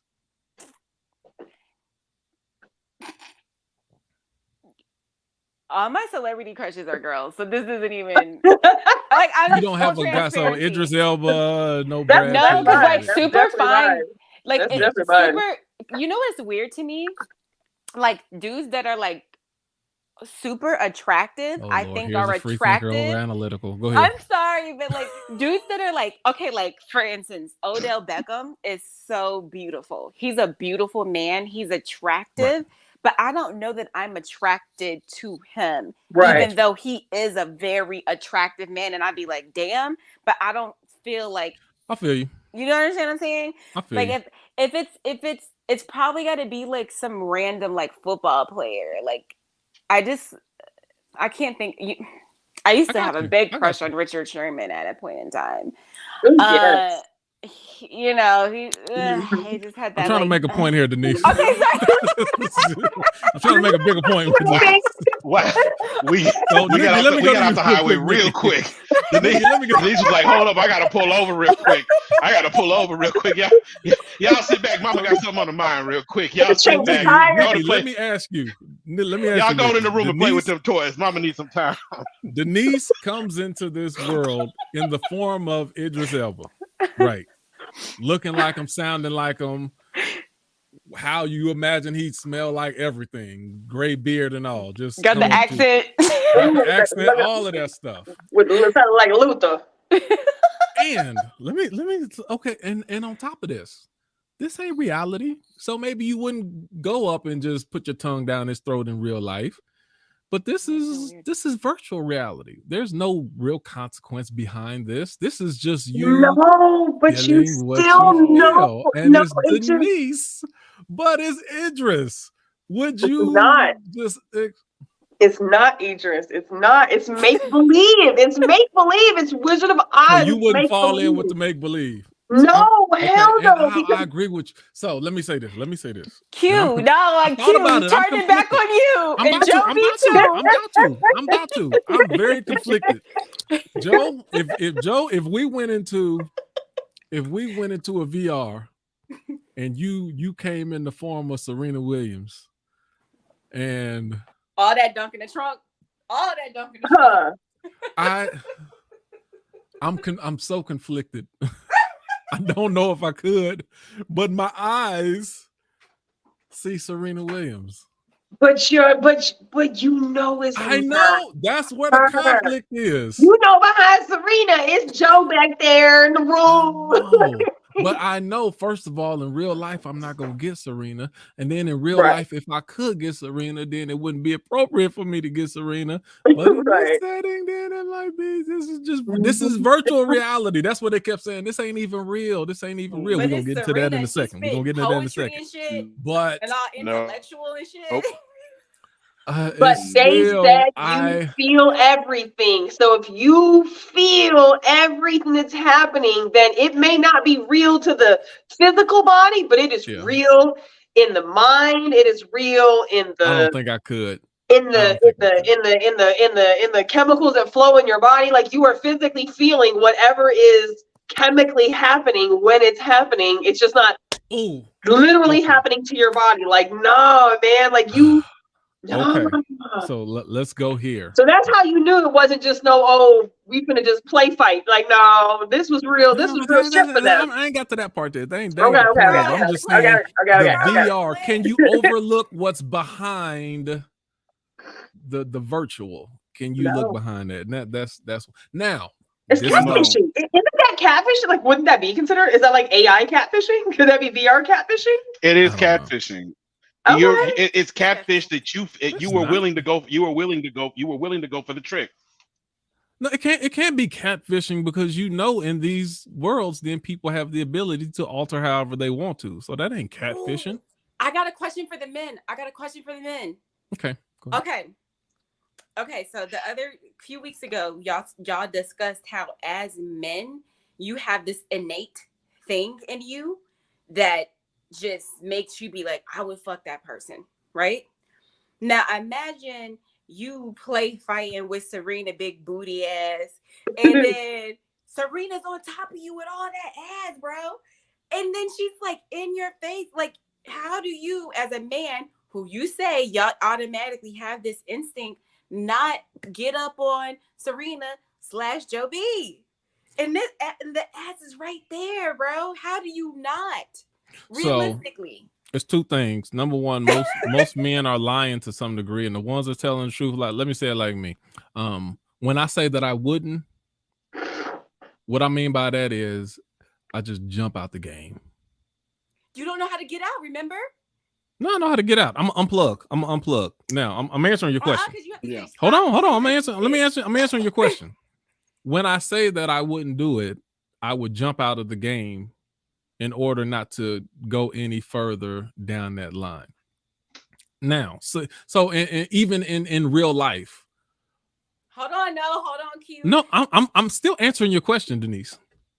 But in real life, out the game, according to how the story went, he didn't even know how to get out the game. Remember, he was like, "How do you get out?" And then he's like, "Stop, quit," or something. And then that's how he knew how to get out the first time. Or some shit. The first time he doesn't know how to get out. He's just like getting macked down by this girl. So in the same like manner, I'm not. So let me answer your question. Okay. Number one, my biggest line of defense is distance. Whether it's getting out the game, not getting too close, staying away. And that's in real life. My biggest line of defense is distance. There are certain people that I purposefully don't hang around because I'm like, it's not a good idea for me to be around them too long because something could go down. And since I know that, then I purposefully keep my distance away from certain people on purpose. Right. Now, when that part fails, so we talking about Joe B who's looking like Serena and then that big ass get on you this and this and that. Virtual, I might not. Hey, Joe, you better pucker up. It's about to go down. I'm about to knock it out. Cause I know I feel what I feel. I see what I see. This is Serena, and I know you controlling behind it. But hey, I ain't want to go this far. But now that I'm here, and that's the part where a lot of men still lie and say, "Oh no, I wouldn't." Right. There's certain parts where with a lot of men, once you get to a certain point, you ain't turning back. It's just the truth. You ain't turning back. So my defense is not getting that far. But once you get that far, and I see Serena in front of me, it's so okay. So I answered your question, but let me ask this. Because a big part of the hang up that Nikki spoke about and that I spoke about is that knowing who it is on the other side will prevent me from moving forward. Now, what if it's just random? You don't know who it is on the other side. It could be someone who actually looks similar to Serena. It could be somebody that you don't know. What is in this case is ignorance bliss, to where since I don't have a personal relationship with this person and I don't know him or her or who they really are, how they really behave or whatever like that, then I can just allow my mind to believe whatever it wants to believe. Would you be more willing under that circumstance versus knowing who's behind the VR? Go ahead, Nikki. If you don't know, That's a virtual glory hole. Absolutely not. Like, no. Well, hell, in real life, you don't really know who the person is behind their skin. Which is No, why you don't fuck with a glory hole. Which is why you don't fuck with a No. glory hole. I could argue that people you've been in a relationship for 10 years and you still a glory hole because you don't really know. No, it's You don't not. know that You person. ain't, at Anyway. least you got your eyes and your hands and your physical on this person. Like, Okay. that is just too. I feel like that's not enough discipline. I feel like, I don't know. I feel like somewhere this person is struggling with their real life so much so that they have to make their fantasies or their objects of their affection or their desires somehow be now only played out exclusively in virtual world, in fake world, in you know, in alternate universe, because they can't be that in their real world, or they won't be that in their real world. And so that's where the addiction comes in, because now this takes over. Now this takes precedent, because now this is where they're happy. This is where they find enjoyment. This is where they find pleasure. This is where they find all these things that they've been lacking in real world. And this is where VR, this is where meta, this is where all that shit takes over. Like, no, that's a problem. That's a problem for me. This is why I do not like this VR shit. I do not like this meta world thing. I don't. A lot of it is, my thing is the danger of it. That's what I said, Joe. It's dangerous. The danger of it is when one doesn't have a strong sense of self-honesty. You know what I'm saying? Because if I'm playing the game and I'm sitting there playing with one of my homeboys who decides that he's fighting with a woman that somehow looks just like let's say, okay, since I was watching her on TV earlier, Rosario Dawson. Yeah, she's my wife. She's a great kid. She's a beautiful human being. But let's just say homeboy decides to play the Rosario Dawson character because the Rosario Dawson can fight good, or because there's something he's not telling me. Now, I'm not going to assume that he took on Rosario Dawson's character just to get at me. I'm going to assume that he chose Rosario Dawson's character, and that's it. If we're fighting and we're having fun and, boom, fireball, all that other stuff, then all of a sudden he, as Rosario Dawson, turns around and kisses me. That can't happen because in my mind, I only see him. Now, to Q's point earlier, I think back to the early 2000s, like less than 10 years ago, when Second Life was a really big fucking thing. And I have friends of mine that made money on Second Life because they basically were virtual sex workers on the site and didn't distinguish what their gender was and made money off men and women who didn't know who they were and didn't care. Now, if that's the case, then do you. But if you go in and you know who you are and you know why you chose that character, that or whatever, and even if that's not the case, and then suddenly all this unbridled tension you have jumps up and shows out and everything, then even then, all I'm ever going to see is the person you really are. It's going to be in the back of my mind, and I can't take that out. I can't change it. Don't get me wrong, the hot and heavy thing, it's a factor. It is. But in the back of my mind, that's all I'm going to say is, nope, this is you. I know who you are. I see you. I knew you before we played this game. I will not do this with you. That doesn't make me better than anybody else. That just says that I got an itch in my brain that won't let me lie.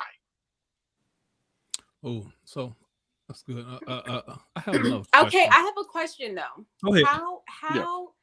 How different is this from porn? Like, from how different is this from fantasizing while you're masturbating? Like, how it's just a little more real, but people have been doing this since the dawn of time. How different is this from role playing? Well, that's what the heart of the episode is about. It's about the desensitization that comes from putting too much stock into porn. I won't take away from porn or sex workers out there, period. But at the end of the day, I forgot what song, like my homeboy said on one of my favorite songs, too much of anything makes you an addict. You know what I'm saying? You got to master your high sometimes. If you're doing this too much, then something else is going on. I don't care if it's pornography or fucking Haagen-Dazs. You know what I'm saying? Something is going on with you, and you need to deal with that. This is bigger than the game. But there's a If huge you're difference, though, Joe. There's a huge difference between between watching porn and having the Mhm, stimulation and the visualization and the fantasies and the role playing in my head. There's a totally difference between mhm, me watching porn, pleasing myself with whatever images I can conjure in my mind, versus mhm, me going into this porn reality world, finding me a partner to engage in this same sexual experience with me to live out these fantasies, as opposed mhm. to me just doing this, fulfilling them, and then of course once it's over, it's over. Because as we said when this things first started, they said you feel everything that happens in the game. So Mhm. they felt each other. They may not have physically been a part of the act, but they sure as hell physically were supposed to There have feel was what that felt there like. was So a to me, there that's the difference between porn versus the VR stuff. Is VR, you have a fucking partner. It just is a mhm. AI partner versus porn is just me and whatever happens from that point forward, unless of course I have a partner and that's another story. But individually, I Right. think it's different than AI. Well, with porn, you're right, because it's like with porn, you're making a choice to look up the thing that you're into or whatever, and then from there have your way once you find it. You know what I'm saying? But in this case, like with Carl, when he was, if I'm right, if I gotta go and look at it again because I looked at it last week, but I gotta look at it again. But I don't think he was really. I think it's like you had all the women he was doing, all the things he was doing. He was getting desensitized from that, and the reason he was Mhm. doing too much of it is because there was a truth that he couldn't unbury or tap into. And then even then, like if I'm right, even after he got through doing it with a girl, he got on the phone with his homeboy. Hey, hey, what's up, man? Let's hang out, something like that, or whatever. And I'm like, dude, you sitting there laying right next to somebody. That should be your focus, even if that's a one night stand. That needs to be where your attention is. Right. But my thing is, so that being said, something is going on, whether it's porn or whatever. And as soon as he got in that game, everything he had going while they were fighting, they were being physical with each other. Those endorphins Mhm. were going. So now it was more about that energy right there. And everything he had built up, he just said, forget it. Like in those action movies where people kiss right after a big fucking explosion. The tension is there. We just saved the day. Let's suck faces.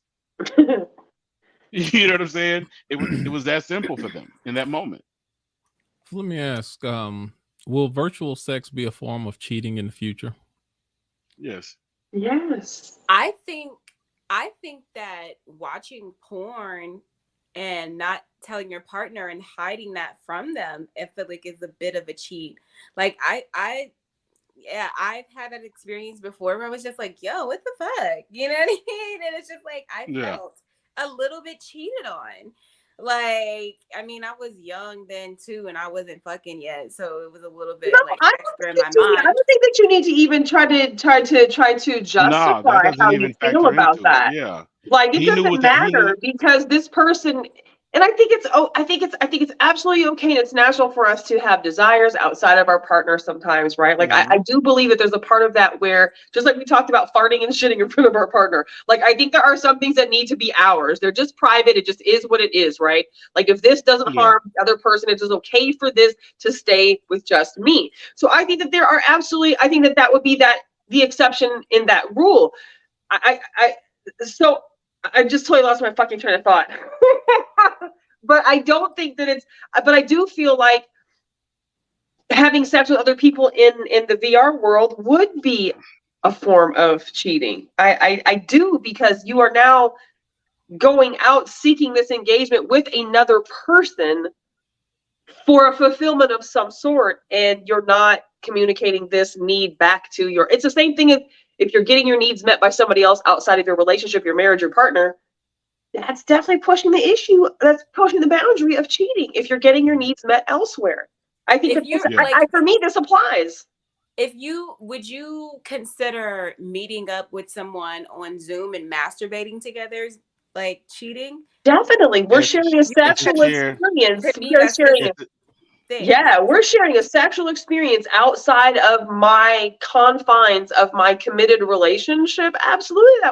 We're still coming together. We may not be doing it physically, but we are coming together. Like, no, that's cheating to me. Yeah. I think it's only cheating if it's something that you and your partner didn't say was okay. Like, if it's, like, because if you're like, hey, watch as much porn as you want, go for it. Or like, but do this thing, fine, I don't care. But it's like when you're hiding things. True. I feel like that's when it's the cheat, because I feel like this episode, well, I'm going too far. I'm not going to go there yet.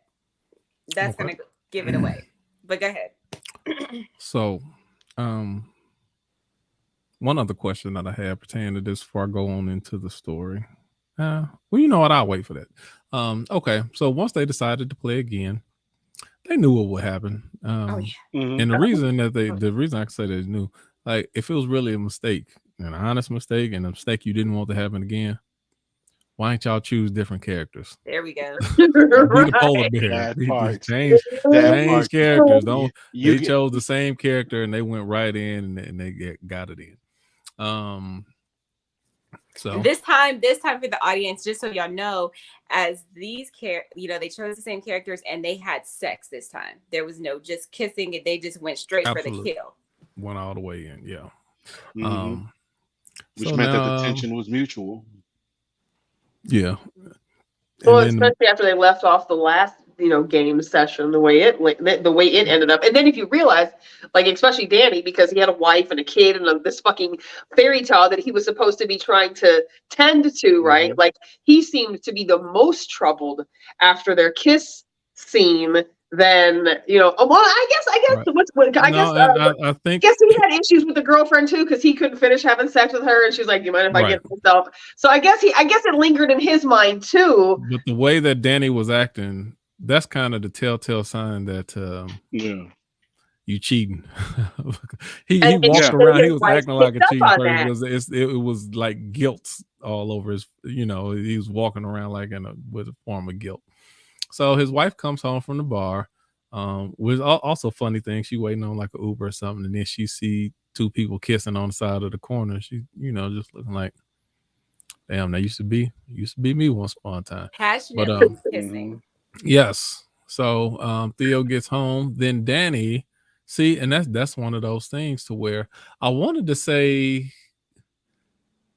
it lets me know that you really don't have a sexual problem, but his penis didn't have to do anything in that encounter. It was all his mind. He didn't even have to get an erection or anything.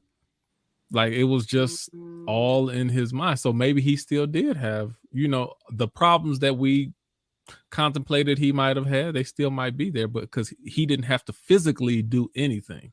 It was all mind thing. So that was just an observation. But then his wife gets home. He pretends to be asleep. And then again, he's not interested in having sex with his wife. I don't know why but his encounter with this man in this video game caused him to then subsequently have sexual dysfunction issues with his wife. It didn't cause him to. He was already having those issues before. But it certainly it certainly perpetuated.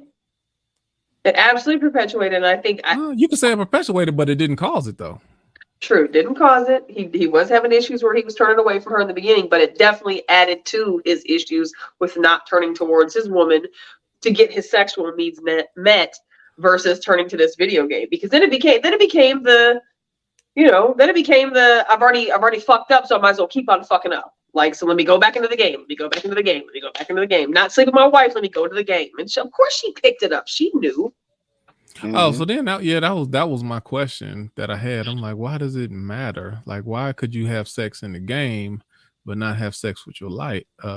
Because if your eyes like what they see, then it shouldn't make a difference. Like, whether it's virtual or reality. But I mean, I just didn't know. The whole dynamic with him really not wanting to touch his wife was strange to me. Well, is he questioning his sexuality during this time? Like, now he has to be wondering as a man, am I fucking gay? Am I bisexual? Do I like No, men he in was real having life? those. Like, He was having those issues but before now they've Carl came actually back done around. something. Now But something's even before actually he hadn't taken even place. seen Carl in about a year, and that Carl was nowhere in the picture, I'll say this. and he was that already old having phrase issues. Go ahead. that old men say? Nothing better than except for new. New. Right. Yeah. Absolutely. I think that's all this. I think a lot of it was that. But Denise, let me tell you Just some a real new, ratchet fresh game on top of sexual that. experience, a new, fresh sexual partner. Wow. I'm gonna tell you some real fresh. ratchet game on top of that when you're ready. Okay, I'm ready. So, nothing better than P than new P, right? Yeah. But new P will also make the old P new P. Mm-hmm. That's stuff. That's stuff that women don't want to hear. That's ratchet, and that's one of the things that a lot of women ain't prepared to hear that, but that's the truth. Ooh, and let me tell you, and let me tell you, this is that shit. and let me tell you why he's right. But and not only is he right, but the door swings both ways. Me being a retired cleanup man myself, it's several marriages that I may have actually improved. Because here's my thing. I used to love it. When I did it, I used to love it. I used to be like, man, we do our thing and they go home. That's what I used to say when I was in my 20s. And then one day I said, we do our thing and they go home, which means they go home to that ancient nigga that even though they were here with me, they only preferred me in this moment. They only prefer me in this moment because they don't feel like dealing with him right now. So while I may seem like an interesting little dodge or diversion, they still going back to that dude. And as lame as I might think he is, he good enough to go back to regardless of how lame he is. So that's the thing right there. That's the level up right there. Not to be a flash in the pan. Yeah. So the old P that you going through the motions and getting tired of because it's the same every time. Then you get some new that's exciting, not because it's even better, but because it's new. And now, since you get new, when you go back to I told you this is ratchet. Now, when you go back to the old ain't what you just had. You just had the new. So now the old becomes new because that's not what you having on a regular basis. That's ratchet, but that's the truth. And that's the reality for a lot of people who do cheat. Now, both the regular and the side chick is both making it a new experience every time that they do it because they're switching it up. Okay, have you been in a situationship before and you knew that your thing was getting with somebody else because when y'all got back together, they were doing something new and you were like, well, maybe you need to be over there a little more often because you seem like to pick up some new skills that you needed to acquire, and I'm appreciative of that. If I'm being honest. See, but I'm so grateful that you taking lessons you hadn't done before. Damn. And I'm not completely mad at it. That's fucking funny. That's fucking funny because you either gonna get it from somebody else or you're gonna get it from watching some porn. One of the other, it's gonna come from one of the places. Right. Or sometimes, and a lot of times, the thing you don't know with women is sometimes they just open up their appetite. So everybody ain't free, and they could have been having sex with you a certain type of way for a year and a half, 2 years, and for a variety of reasons, they feel more comfortable to expand open up their whole playbook to the stuff that either they already did in the past relationship, things that they like doing. They just either you could be on your way out and they like, F it, I'm gonna make sure I'm gonna get all mine. It could be a variety of reasons. And it's not always because I just learned something new. I would think it was that if I wasn't the freakier person in this situation. Right. That I was the freakier person of the situation. So if they were freakier and I was like the more held back one, then I would be like, that makes sense. Which I have been in a situation where I've been the more held back one. Like, what are they doing? Like, don't do that to me. Yeah, I hate that. I've also been in a situation where I'm like, worst sex. are you gonna that's worse at a period. Like, but That wasn't the case. I think they just got some new tricks somewhere else and they brought them back. And I was that. And it could be but from there porn. have been situations where you can tell a person is holding back because they know you're not ready for that level. Right, you're not ready right. Versus y'all been fucking, and all of a sudden now you got new tricks. Mr. Cooper, you're not. You know what I mean? Right. Right. There are reasons. Yeah. Yeah. But go ahead. Can we touch on this? Can we touch on this? Okay, so Q, this is off subject, on subject. I've been on my trying to understand Black men more thing. So I watched T Motions. And so when I'm watching this particular episode of Black Mirror, it made me wonder how much of this is about the physical piece and how much of it is about just needing to be emotional and needing to share some sort of intimacy with someone. And I don't know how much of it is just needing to have that intimacy, and it's not about the physical piece, the actual physical piece itself. So in this situation, it can't be purely about the physical piece, because Carl talked about how, and I'm probably jumping ahead, but that's all right. We need to move along anyway. Carl talked about how he tried to do it with a computer and other people online, and he was like, it just wasn't the same. He was like, it wasn't the same connection. And even before they broke it off, then he was like, he messed around and said, I love you. I was like, oh, oh, that was and that feeling, the seed for that feeling was there in the beginning of the episode. Maybe what's the name? Danny didn't feel. Maybe he didn't feel exactly that, but he didn't. What they say? You don't know what you got till it's gone. You know what I'm saying? Now, so you have to wonder. You have to wonder about the connection between Danny and his wife, who, by the way, was fine as powdered sugar, but it just goes to show. You know what I'm saying? That may have been the basis. When stuff like that is the basis for the relationship, then there's no real foundation. If you two don't have a real connection, right? You know what I'm saying? It don't matter, because I'm gonna tell you like this, as rude as it's gonna make. Oh, that was sound, another man. I got so many questions. I ain't gonna never get to. As rude as I am going to sound when I say this, it's all. When I say it's all about the connection, I say all that to say that it's a whole lot of pretty in this world, and twice as much of that other P word. Yeah. So options is out there. It's about who I'm connected with. When that thing down there don't work for me, and when yours don't work for you, you still got me, because you have me on a level nobody else does. Right. Nobody else does. And if Danny and his wife had that kind of connection, oh boy could have took his little video game and kept it fucking pushing. But there were emotions that were there before they separated from each other that didn't get dealt with. And as soon as they got back together, all of that bubbled up and it came out, instead of just having a discussion like normal people. I don't know how that discussion would have took place. I don't know how it could have got initiated. But I do know that there wasn't I do feel that there was not a real romantic connection between Danny and Nicole Bahari's character, because if that connection if they was stoned, then nobody would have infiltrated. When love is that gang, we stay affiliated. Let me bring up the speed, because I got a few things to say about that. And this is something that this is the part I didn't notice as much the first time as I did the second time. Yeah. So,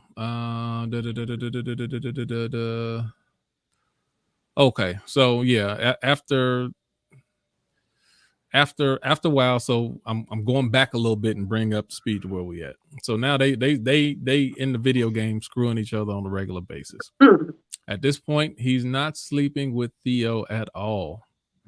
Theo is starting to question her own beauty. She looking in the mirror like, all right, what's something wrong with me? What's going on? Listen. Carl, and this is the thing that goes even deeper. And this is one of the things I was like, even in the VR, as characters, Carl's VR character is laying in Danny's VR character's lap. That was weird to me.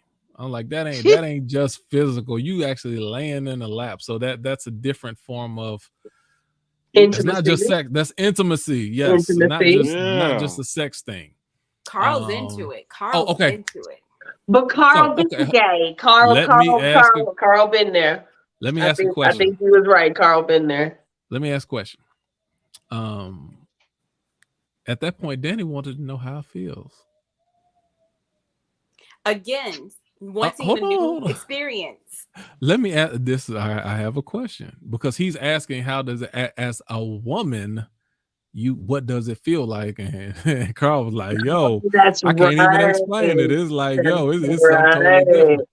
If this technology existed, and Nikki, I don't need you to go into the whole meta universe. I'm just saying this specific technology existed to where you can see, touch, feel, hear, etc. Would you be willing to switch genders? Even if you were doing it with your heterosexual partner, so say your actual partner in real life, your boyfriend, girlfriend, would you be willing to switch genders in this technology in order to feel the experience of the other side? Absolutely. For sure. Fucking sure. I would love to know. And I've asked my partners this, like, see, men don't want to fess up to that. Spend enough time having sex with. I've asked him, like, what does it feel like to you? I only know what it feels like to me as a woman. Penetration, like, so as the man who's doing the penetrating, like, what does that feel like to you? So I would definitely switch at that moment to know what he feels, just because I'm genuinely curious to know what it feels like to a man. Yeah, for sure. Y'all know what I'm gonna say. I'm definitely going. And it's funny because it's funny because I've heard men and women both say hell yeah. You know what I'm saying? I'd say I ain't heard a lot of men that say that. I remember I was riding around with some dudes one time in high school, and they were like, "Yo, if I was out there, if I had a cat, I'd be a straight up hoe." And I'm like, "Wow, there's a lot of Freudian slipping up in this vehicle tonight." Right. And then at the same time, I've heard women have the same reaction. Man, if I had a dick, I'd be out of fucking control. I'd be touching everything. I'd probably get it stuck in something. I would just want to see what it's like. Let me put this over here. What does it feel like if I put it over here and put it over here? And y'all don't understand. That's why a lot of us get in fucking trouble. But you talking around it. We're talking about you specifically, Joe. Joe, you specifically. No, me, do it? No. If it's me, no. You wouldn't want to know what a woman feels? You wouldn't be curious to know if you had the option to know? I'd want to know if it meant her telling me so that I could do better than I'm doing. Because even if she didn't have a problem, that's the thing I always ask. If me and a woman are intimate, even if I don't hear no complaints, I'm gonna ask just in case, because I might be able to take it to another level for her. You know what I'm saying? I might be able to do something for her. Because for me, it's like they say, you getting off gets me off. So it's like, where can we try to break it down and analyze it and listen? Yeah. Flat out, I ain't gonna say this, but I would do it. Yes, I would. You would do it. As a sexual partner, I don't know. And just like you said, Nikki, out of curiosity. Yeah, how would you know? I love having sex the way that I like having it, and women love having sex too when it's right. So I would want to know what that experience felt like. Yeah, I will say that my decision, all things being honest, my decision is predicated on something deeper, and that's the furthest I'll go into it without taking away from this episode. No, let me say that's this the furthest I'll go without taking away from this episode. It's rooted in the past decision, but I do get why you would say yes. Now with that being said, see, there's certain things I ain't got to go that far into it, but let me say this. If I did that, because I kind of put a caveat in there for Nikki saying, with your partner, would you be willing to switch genders? In my case, I wouldn't want my partner to be involved. It had to be somebody else more random. Because that's something I would feel more uncomfortable with. It's one of those people that I don't know if I'd want that type of someone that close into my circle that I will still have to do and live life with every day to have that reversed experience. That will probably not be my preference. Well, here's my question, Q, because you're always talking about creating an appetite for things. Now, if you go into this situation and you experience this orgasm as a woman, and it's way better than what you men feel like. From what I've What heard, does that mean? What does that mean for your relationship? What does that mean for your sexual experience now? Well, it don't have to mean anything. It could mean that women typically in modern society don't get circumcised. I mean, it could be they say you lose a large portion of your feeling and sensitivity when you get circumcised. That's so true. that could be part of it. I don't know. Right.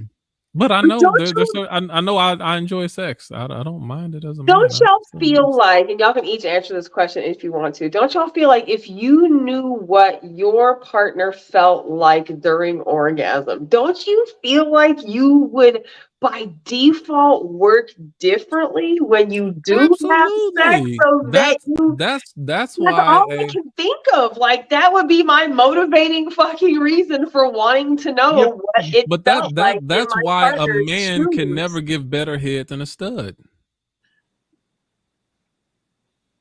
Have you ever seen that movie? You remember that movie with Mel Gibson?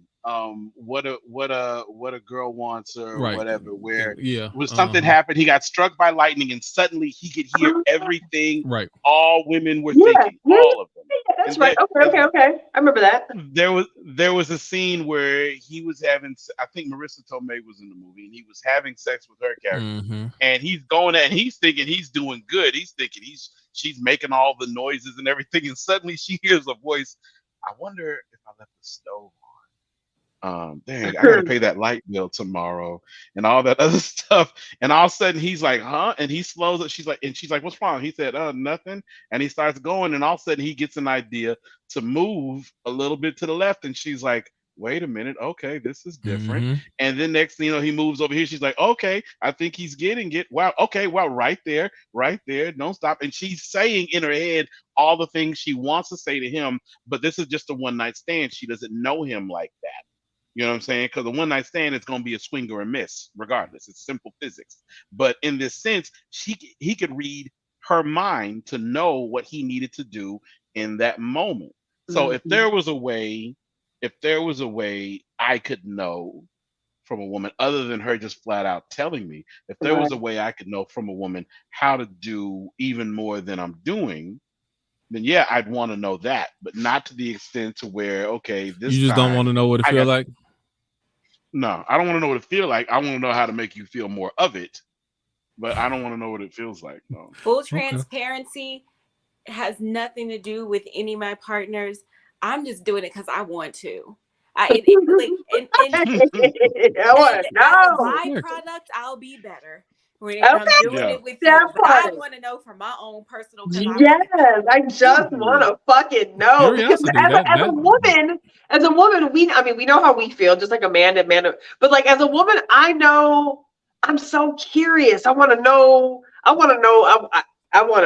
I'm definitely jumping ship for sure.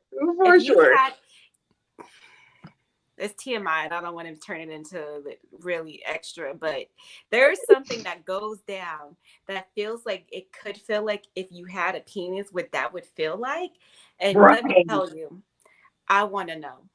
Right. I'm with you on this, Denise. I'm so with you on this. I am. That's it. I want to know. Because I'm taking every little piece of what I learned in that moment, and I promise you to God, I'm using it from this point forward every single time. Absolutely. I might get stuck in virtual reality.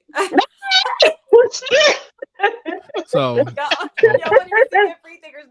the addiction. Here's where it comes into play. Here it comes. Okay. Ooh, I'll save that for later. All right. She's vegging out. She's turning brain dead on AI sex. But I feel you on that. I do. I would want to know. I would absolutely want to know. Okay, so he goes deeper into it. He messes around, forgets his wife's anniversary. Yeah. Danny is definitely behaving like a cheater at this point. He's addicted. That's all they doing. That's all they thinking about all the time. Theo, for their anniversary, she's waiting at the bar, and then some guy comes up and offers to buy her a drink with a little corny line, the same way that her husband did many years ago, and it just made her think about some stuff. So they're having dinner together. Again, Danny is completely distant. His mind is somewhere else, and she calls him out on it. She was like, yo, we haven't had sex in weeks. What's going on? And then he just keeps saying he's tired. And then she's like, and this is the thing that I didn't pay attention to as much. Theo is a G. I like Theo. She is listen, you find somebody like Theo, then that's a woman, that's a keeper right there. Right. And she gonna tell it like it is. She's not gonna sugarcoat. She's looking out for his best interest at all times, even when she think he getting bored. She's trying to like figure out, like, yo, I want you to make sure that it wasn't even a her intentions wasn't even selfish. It was like, I want you to get the most out of your life. We're supposed to be enjoying life together, but you still got to enjoy it. Your enjoyment doesn't have to have me involved in it all the time. Like I really was rocking with Theo. I'm like, and then she's just telling it like it is. Call it out. I ain't gonna sit there and keep sugarcoating stuff. She's like, you don't touch me, you don't kiss me, you don't even put your hand on the little stuff. You don't even do that. And then she asked him, is my body, I know my body ain't the same as it used to be. Is that bothering you? And then she asked him, she said, you seeing someone? Yep.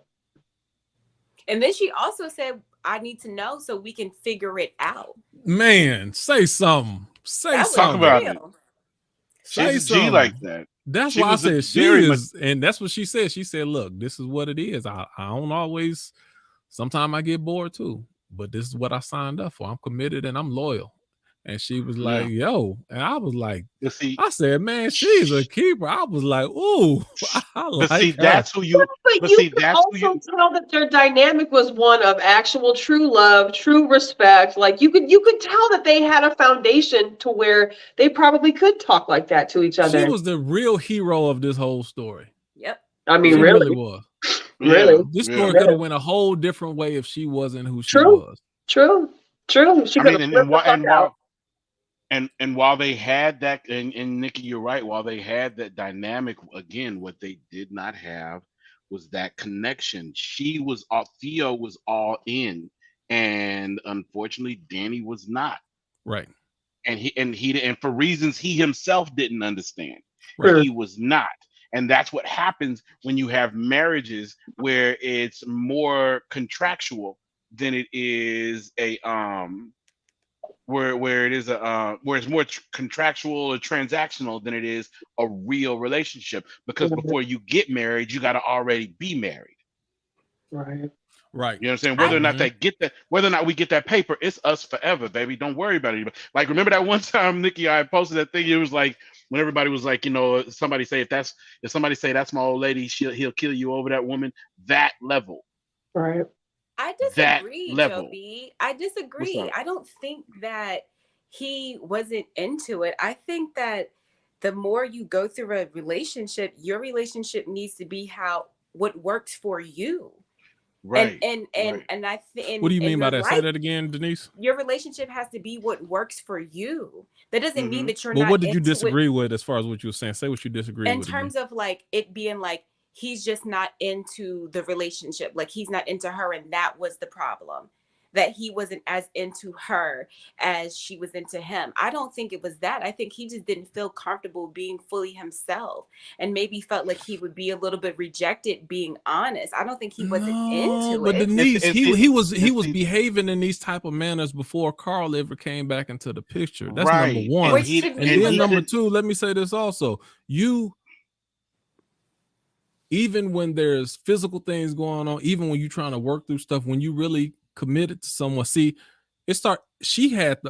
knew everything wasn't right, but she had the mindset of, we're gonna fix this, we're gonna get it right, and I'm committed to get it right. And he was, for the longest time, he didn't show the effort to put forth to say something ain't right with me, we need to figure this out. And that's the difference. Okay, Okay. It's the principle. It's their marriage. I feel like their marriage is one based on the principle of least interest. Where maybe they were committed from where they stood in the beginning, right? And they had that dynamic or whatever, but Theo knew he was going through something, like y'all said, and but instead of calling him out right at the beginning, she wanted to give him time because maybe he Mm-hmm. didn't know how to say it. Right. He had that time where he didn't know how to say it. In his mind, he's down for Leo. In his mind, he's all about Leo, but his subconscious is an issue. You know what I'm saying? So So, it's like in so any with the principle of least interest, the one who does the least benefits the most, where he did a little less than Leo in terms he did a little less than Theo in terms of communication. He benefited more because Theo was willing to be much more patient with him throughout all of that. She waited until well after she knew when he did it the first time. She picked up on something. Her intuition told her something was wrong. So she probably waited. She when she said, "Are you cheating on me?" She probably already wanted to ask the question well before that, but she was giving him grace.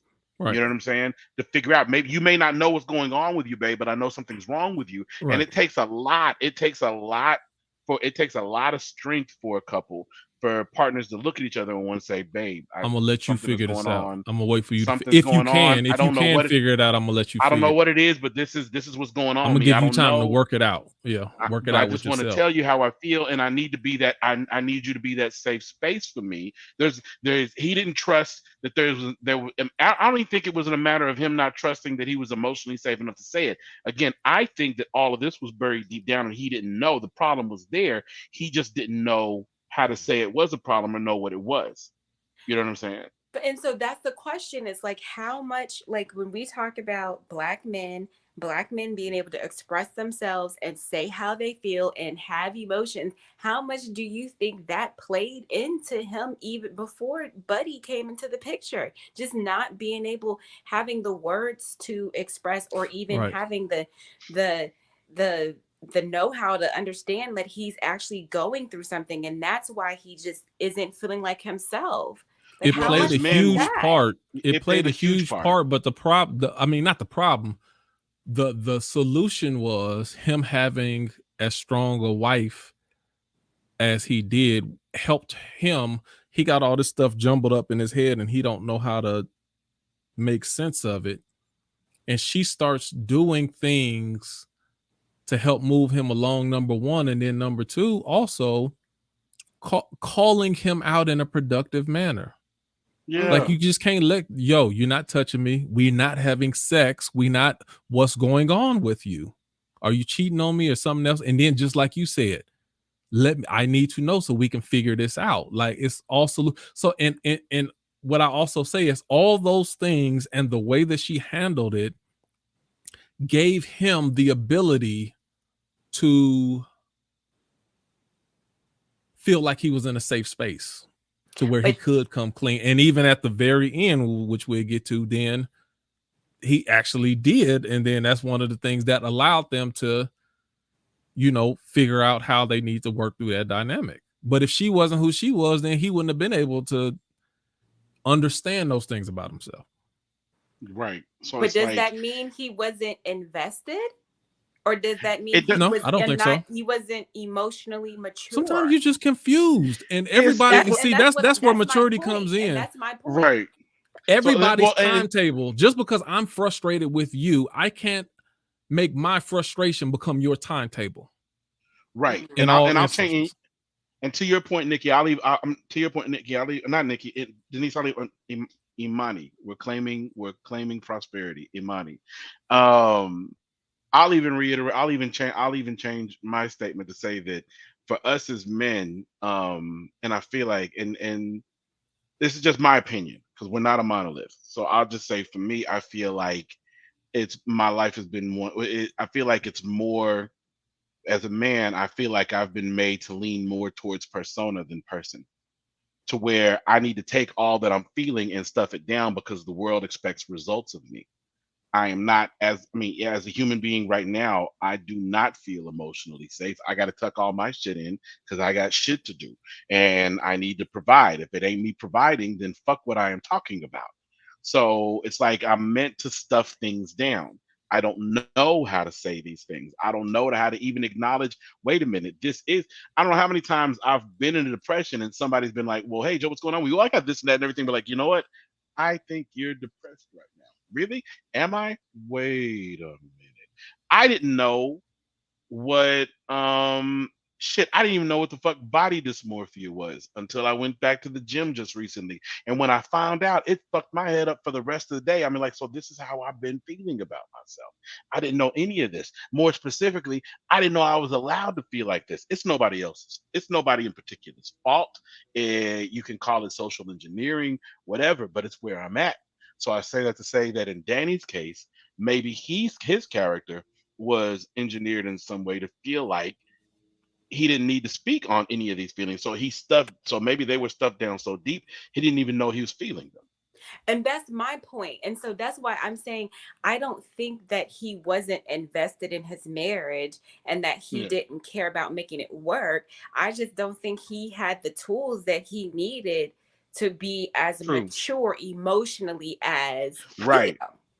I agree with that. But then once it was put on the table, then so going down into the story immediately after that, first of all, he started ghosting Carl a little bit. Then he finally called him like, yo, no, we can't do this no more. We done. He realized I'm killing my relationship by engaging in this. Like it's consumed my priorities is all up there in this game, having sex in this VR world. He's like, no, I got to focus back in on my wife. Carl wasn't with it, which shows some selfishness of Carl, definitely.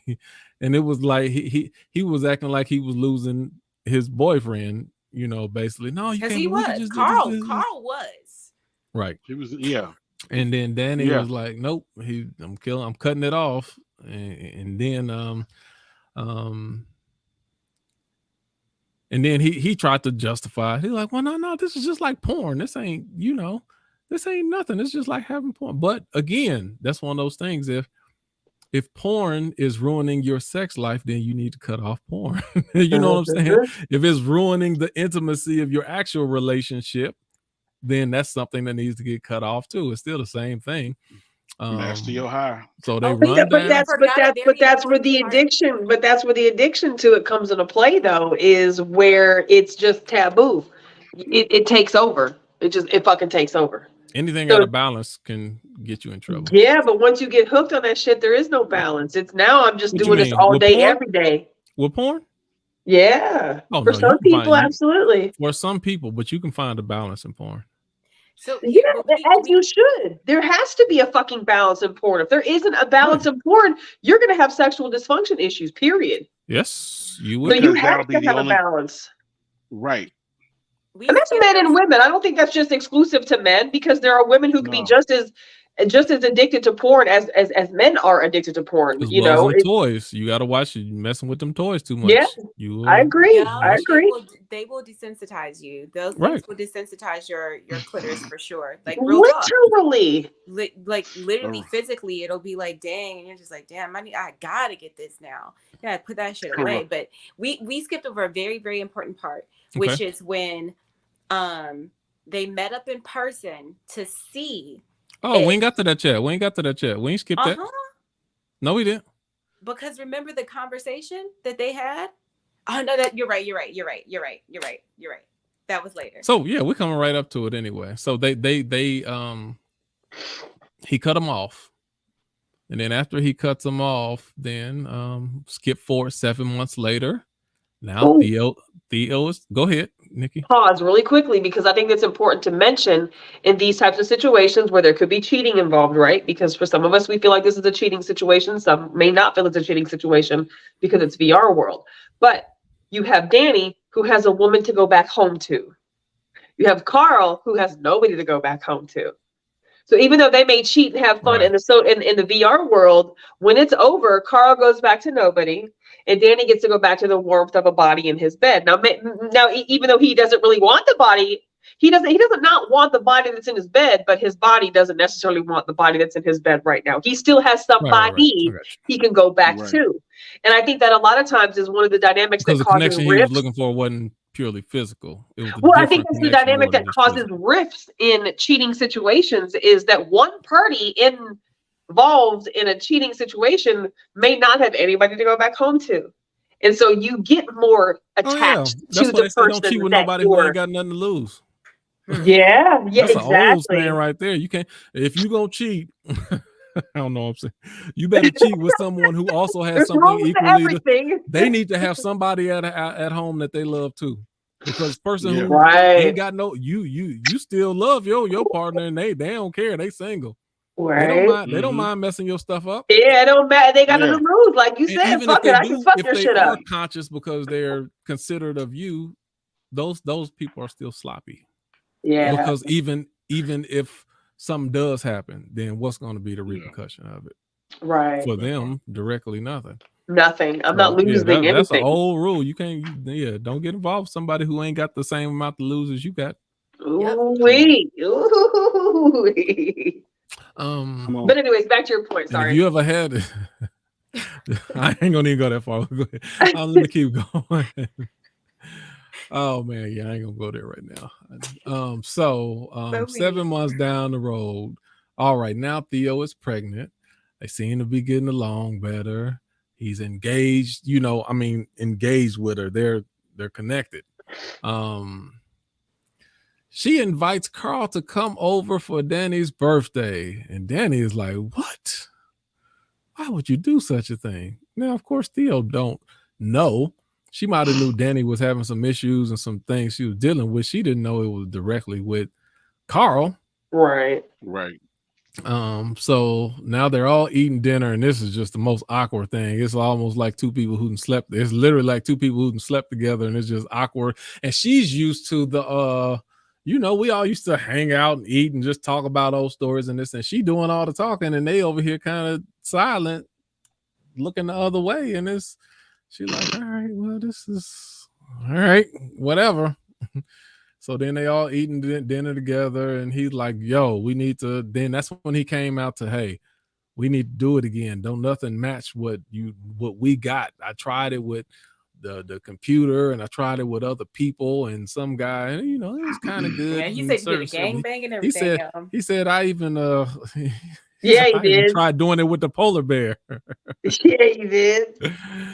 And he was like, but it just ain't nothing the same. But so okay, that could also be a sign that you got a problem. But let me ask this quick question before we let me see if we can try. Hopefully we can get out by the next 15 minutes. In this VR world, if this same type of VR system existed, the Striking Vipers, would you be what things would you be willing to try in a simulation world that you wouldn't be willing to try in real life? Now, I know we talked about switching genders, but even just other sexual things. Now, I mean, we don't have to go into the polar bear thing, but that's what you like. I don't know, but I'm saying this is a VR world. What would you be willing to? And don't get stuck there. But I'm just saying, if there's things that you're too nervous or cautious about, even trying different sexual positions or sexual situations, what? Well, I ain't gonna go there because people probably, if you're not willing to say that, let me ask: would you be willing to try other things that you wouldn't be willing to try in real life? I would definitely try a gangbang in VR. Like, absolutely. How do you not? Like, how do you not? It's the safest fucking way to have one. You. Oh, yeah. I got 7 holes and I need all of them. Yes. Everybody in that motherfucking room. You think about that scene. You think about that scene in Rush Hour 2 where Chris Tucker is like, I can have all of them. Okay, hey, you. Hey, honey. Oh, she's cute. Hey, honey. How you doing? Oh, she got to Okay, come you. too. Oh my God. He Oh my was getting a God. massage. She act like he was about to get all out. Where'd you going? That's Right. funny. He finna get nothing but tired. Listen, out of here. Okay. Anything else? Anything else you would try? Or if you don't want to say that, are there other things that you would say that you were willing to try? I can't think of anything offhand, but yeah. I think I would try anything that I haven't been able to act out with a partner up till this point. Like, I don't personally have any, like, I love women. I think women are beautiful things. Sometimes I wish I was attracted to women because I just do, but I'm not. So I don't think that, so it would have to be like sexual acts that I just have not been able to carry out with a sexual partner at this point. But it wouldn't involve other people. Like, it wouldn't involve it wouldn't involve women, like same sex, like one-on-one type shit. Like, there might be some women in an orgy, but I wouldn't just be like running out to like find the first fucking woman and like, you know, lick her down type shit. Like, that wouldn't be my personal curiosity, but there would be a lot of other sex that I think I would probably be curious in, just because it hasn't presented itself as an option in my partners. And you know, I've had a lot of very long-term partners. So I think with long-term partners, you get the benefit of having an interesting sexual relationship when you are with somebody long-term. I guess it could be the opposite, though. It could be a very closed out scenario if you have been in a long-term relationship, because the sex just gets mundane. You know, it gets repetitious. Thankfully, that's not. Yeah, that thankfully has not been my experience. You know, I think sex is a very critical part of a relationship, and you have to have sex, and you have to have good sex, and good sex is a great fucking part of a relationship. It's a requirement. Oh, so let me. But try, I would definitely try some some shit in the VR world if I put that shit on. Let me ask this question: Would you just try? Would you try to change? Like, oh, I've never had sex with like a 3-inch guy. I wonder what that'd feel like. Oh, never had sex with a 12-inch guy. I'd see what that feel like. I never had sex with a 500-pound man. I want to see what. Like, would you try like different? Have to be turned on. Like, I mean, I guess if that turns you on, mean, you don't have to. I mean, you could just be like in program. All right, I tried it. That ain't. I don't think that would excite me. I think I would live up whatever fantasies I have. I would live them shits up to the moon. Definitely. It's a lot of things I wouldn't try like yes a little to, person. But... Or you, Joe, you would try a little person, Joe. Would you try a dwarf? I got friends that they got a fantasy. I know friends that are like legit into dwarfism and dwarves, and wow. I just don't. I'm like, hey, you know, if you like it, I love it, but I right. Just can't. Different strokes for different folks. It's always so good. Right. You wouldn't look. Not my jam. I wouldn't do anything that's not my jam. Right. Like, granted, a gangbang wouldn't be my jam, but it would be like a fantasy. But that's just something I couldn't carry out because I just can't be with. Right. Have a real connection with. So that's the only reason why I would. If I was one of those people that could like have sex with people that I didn't need an emotional connection with, I'd be out here every day, all day. I'd try to get gangbanged. I would. Yeah, right. But I just can't. My brain, my heart just doesn't function that way, and so that there's just certain things that I'll never get to be able to do. Yeah. Yep. I agree. Yeah, if you could do it without, I think just when you think about doing it without a connection and without emotions being involved, me personally, it's better for me and everybody around that I stay switched on. Because it's like you don't have, it doesn't feel good because it doesn't feel good. You don't feel anything. You don't have any regard for it. You don't like it when you go cold. You know what I'm saying? It's a very dangerous, I can say from experience, it's a very dangerous thing to go cold and just get out there, because no one thing is ever enough. No one person is ever really enough. And you don't have any emotions. You don't feel anything. You don't want to, you know what I'm saying? You don't care.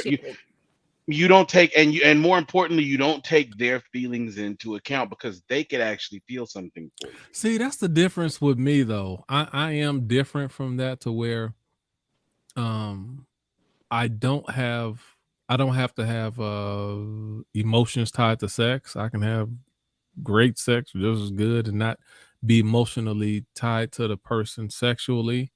But I am emotionally connected to people, just to human on a human being level. So no Right. matter what I do, even as much as I like sex, or even in my single periods to where I was, I was getting it in, I was always conscious of that person. Nobody was ever Right. just a piece of meat to me. They were always human Right. beings. And anytime that I felt that damage would be done to the human being, then I always either had to pause, That pull up, stop, fall back, whatever the case is. The sex never superseded the human being itself. That's beautiful. exactly. And that being said, I've actually been burnt out as a result for a while. I was burnt out from I say for a while I was burned out from one night stands, and the one I just had less than about a month ago actually kind of reaffirmed. But every time, almost every time I've had a one night stand, the woman would always break it down to me on some iceberg slim shit. Baby, you ain't the only one. This is just a thing, boo boo. You see me in these streets, don't you say nothing, don't trip. I won't trip. When we get together, and that's it. And I'm like, hey, that's great. Nobody's being disrespected. It's all choice. We're both adults. But after the first or second time, suddenly I hear things like a pet name, or hugs Right. linger a little bit longer. And it's not so much that my stuff is the bomb, it's just that deep down, you really wanted more than that. You wanted a one night stand, and you're trying to play safe and just like, Right. just dab in, and you're hoping this one night stand might be the one. Deep down, you want to give in. So when you have a one night stand with someone that actually takes your feelings into account, you Mm-hmm. know what I'm saying? That doesn't just break your back and then just boom, okay, fuck it, Sure. I'm out. Not even a goodbye or whatever. With someone who's actually courteous in it, suddenly you're like, wow, wait a minute. I do feel things Hmm. sometimes. Oh shit, I might actually like him. And suddenly, wait a minute, I am mad that he didn't call me as soon as he got home.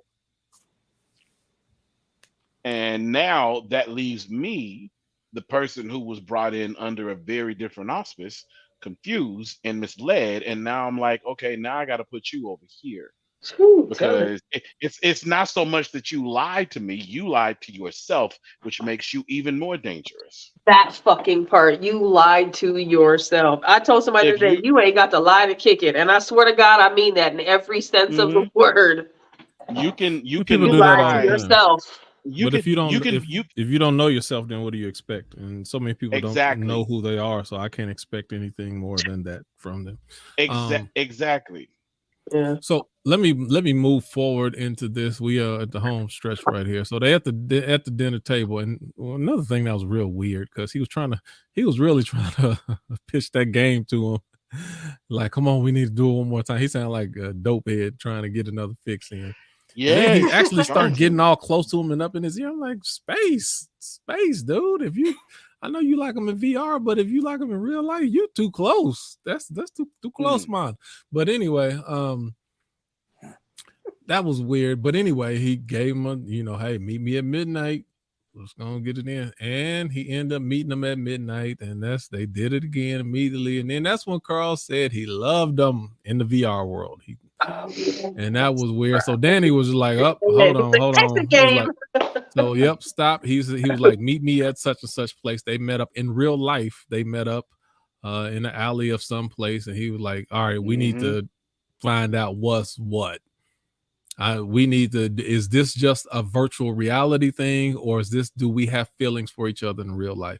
And I was expecting this point to happen probably 30 minutes ago, halfway into it. I was expecting this point to come.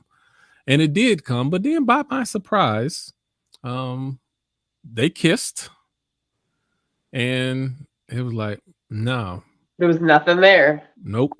You so It's you I not knew you a something there for expected it to Carl. go that way? Because I expected I it don't to know go if I that knew way. which way I thought it was gonna And that go. goes back I to don't know. Denise, what you originally said. Oh, here they go pushing. Here they go pushing it again. All right, I'll see what's, and that's where I expected it to go. But then they're like, no, I ain't feel nothing. Nope, you ain't feel nothing. And that's it. And then it made for much better writing for them to not be feeling each other in real world than if they did feel something for each other in real world. It just wasn't what it wasn't what I expected. But yeah, I think it gave more meaning to the whole concept of the virtual reality. It added layers. It added another layer to it. Like, how can you be attracted to this person on one level but not another? It forces you to question, okay, so then are they really gay? Are they gay at all? Like, is this a gay thing? Because they didn't have any sparks for Nikki, each other. Question. Were they gay on some level? I mean, I literally kept saying over and over, gay, all episode long. When I talked to one of my male friends before the show started, he was like, I can't join the show. I gotta work today. He was like, literally, he was like, that shit is gay. He was like, everything about it is gay, gay, gay, gay, gay. And I was like, and I don't want to, and again, there's no aversion to gayness at all. Do what the fuck you do, like, that's fine. Like, right. But I just feel like if they got sexually aroused, if it's like any other thing that you classify as an addiction, right? If you can agree, if you can say that you've had 3 or more symptoms increasing over the last 12 months, then there's definitely an abuse of issue, right? So like they have had numerous common denominators that have transpired in their lives that are related exclusively to their interaction with each other sexually in this VR game. So that would lend me to believe that there is something either bisexual or gay or something in them that gets a need sexually met by another man. Because he knows at the end of the day, that's still his homeboy behind that fucking video game. You are still fucking your dog. Like, okay, hold on. Denise. I know that's a lot, Denise, but that's are how they gay? Are they gay, Denise? Charles is, yes. Carl is gay. Carl. You think for sure Carl is? Yeah. I don't think Danny is. Okay, so you're looking at it from the he's gay in his mind. But Carl was not any more excited to kiss him than Danny was to be I know, kissed. so that's what I'm saying. He's not physically gay, but he's mentally gay. Nah, you know how a person be like, you like me? And then a person be like, do you like me? And then they like, nah. And they like, yeah, nah. But you know, if the other person was to be like, yeah, you be okay, like, I got another question. Maybe he'd be like, yeah, I like you. I got another question, but this is to see, and that's the mind deaf right there. Joe, are they gay? I want to say Carl was. I would side that Danny is bi. I want to say bi, but I won't say full on. I mean, but if you're bisexual, aren't you gay? I would say in that sense. No, you're not. No. Because gay people are not attracted to the opposite. True. I don't know. I feel like as a man, I don't know. I guess we had that conversation, Nikki. That's where that bias come in.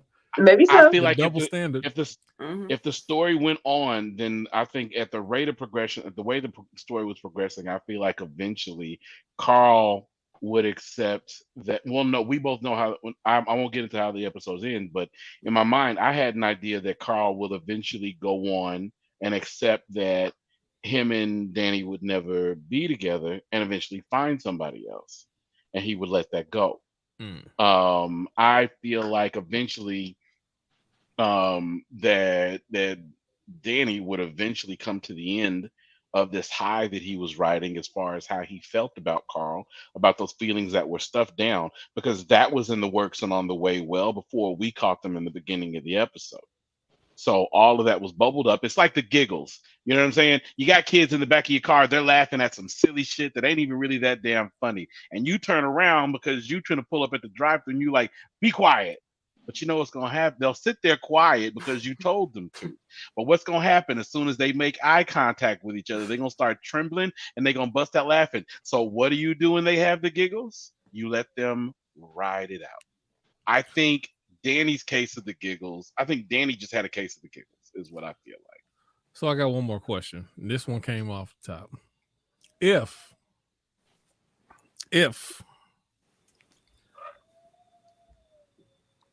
If you're attracted not to the same sex, but say you're just attracted to one person that happens to be of the same sex, but no one else. So Denise sees, you know, Rihanna. What, Yana? She had it ready. Rihanna. You said She had Rihanna. it ready. Okay. Say Rihanna. No, because that's too easy. That's too easy. I don't want to do it. I respect it. So yeah, Denise sees Well, it's still Rihanna. I don't know. Susan. Just Susan. I would never be attracted to anyone named Susan. You might. Rihanna's real name might be Susan. All. You don't know. Her name is Robin. Robin. Okay. There we go. Denise is attracted to Robin. However, Denise is only, as far as same sex, she's not attracted to any other woman. She's only attracted to Robin for whatever reason. Does that, you know what? I can't, that's too easy. That's too easy. Because women are too easily looked at as not being gay, even if they are attracted. I gotta use a man in this Yeah, because women. And I ain't gonna throw you out there, Joe. I'll put myself. Is that because it's more socially acceptable? Okay, I can't put my name out there either. Let's go back to the story. So Carl is only attracted to Danny, but he's not attracted to any other men. Outside of that, he still like them 29, 30-year-old girls and be banging them out. But when it comes to Danny, he's only attracted to Danny and no other man. Does that mean Carl is gay? I think that makes Carl fluid. Because, even if it's just one specific person that you like, it don't flow to no other man except for Danny. Yeah. Is this where the definition of bisexuality comes into play versus gay? But I'm saying, can you say that you're attracted to both sexes when you're really not attracted to the same sex? You're just attracted to this specific person who happens to be of the same sex. To Denise's point, yet maybe Danny is just his very first. I'm making a scenario. Follow my scenario. Don't change another. He only likes Danny. He don't like no other man. Only Danny. But he's not attracted to any other man.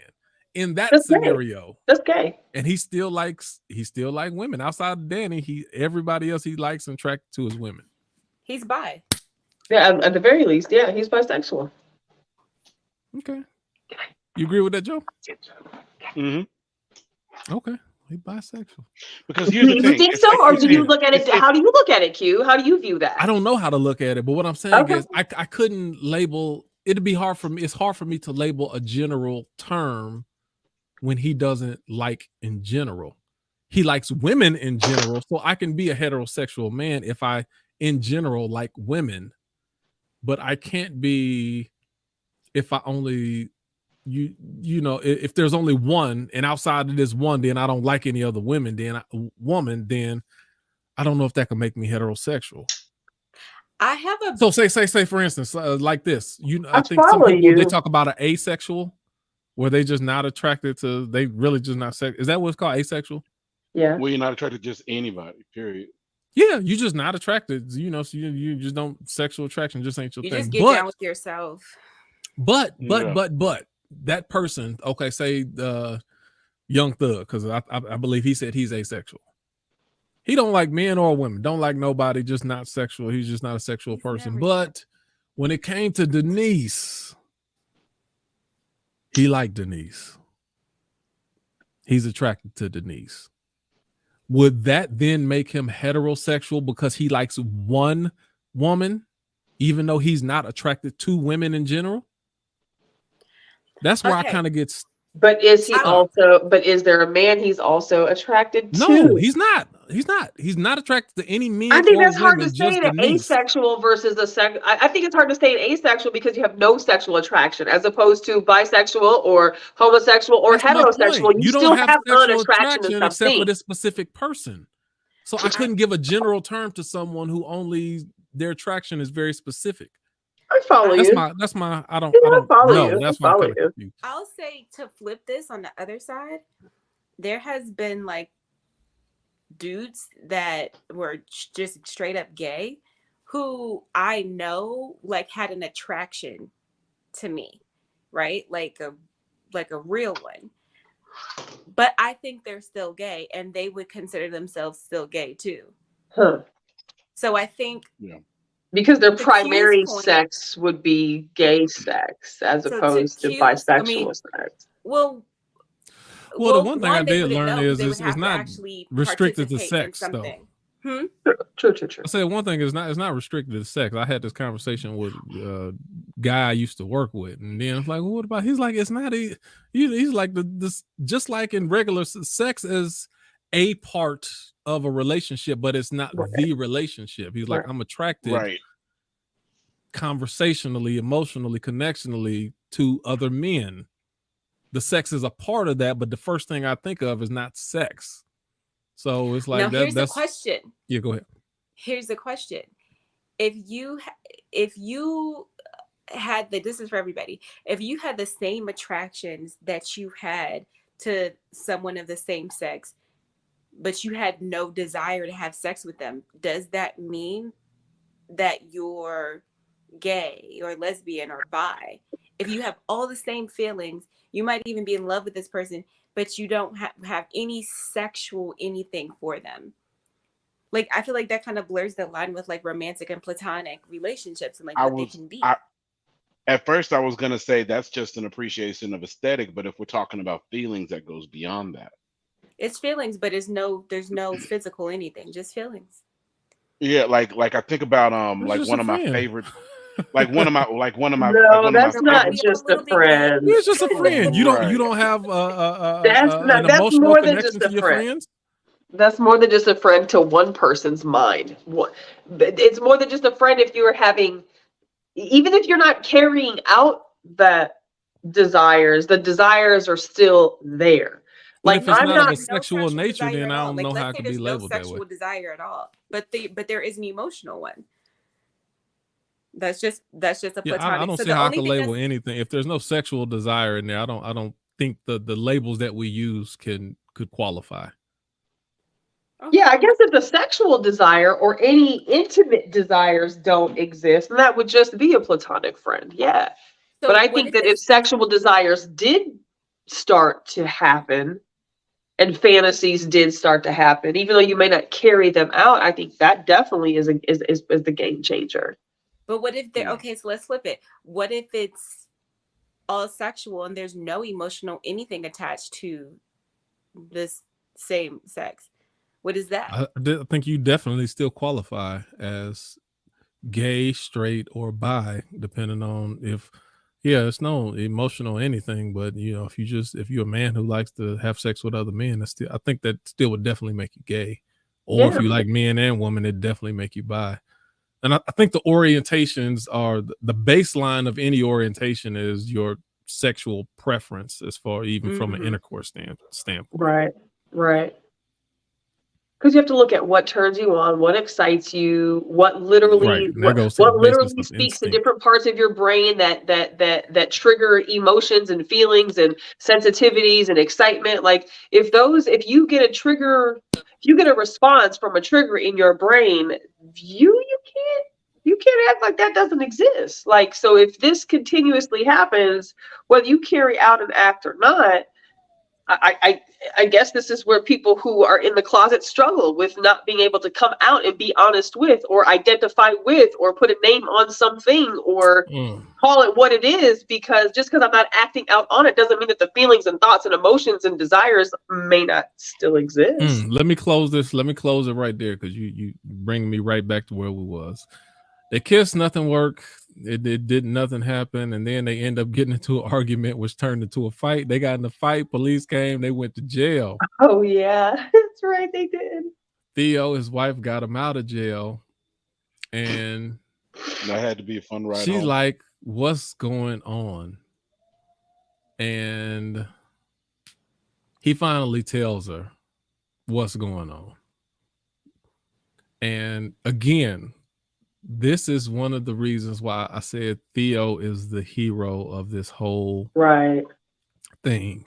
Right. Not only had she not kept it a buck with him throughout this whole process, would he have felt comfortable enough to actually come out and say what This is had been what's been going going on? on. Yeah, he would have just kept lying, or he would have lied. And probably would have killed their relationship and just damaged everything. But that's the importance of creating, regardless of, number one, being loyal and creating a safe space to say how we need to, what's going on, how we need to work this out. Yeah. And then at the end, and then you can everybody get their last thoughts. But they show 1 year later, because it's got to be around 1 year later because it's around birthday time again.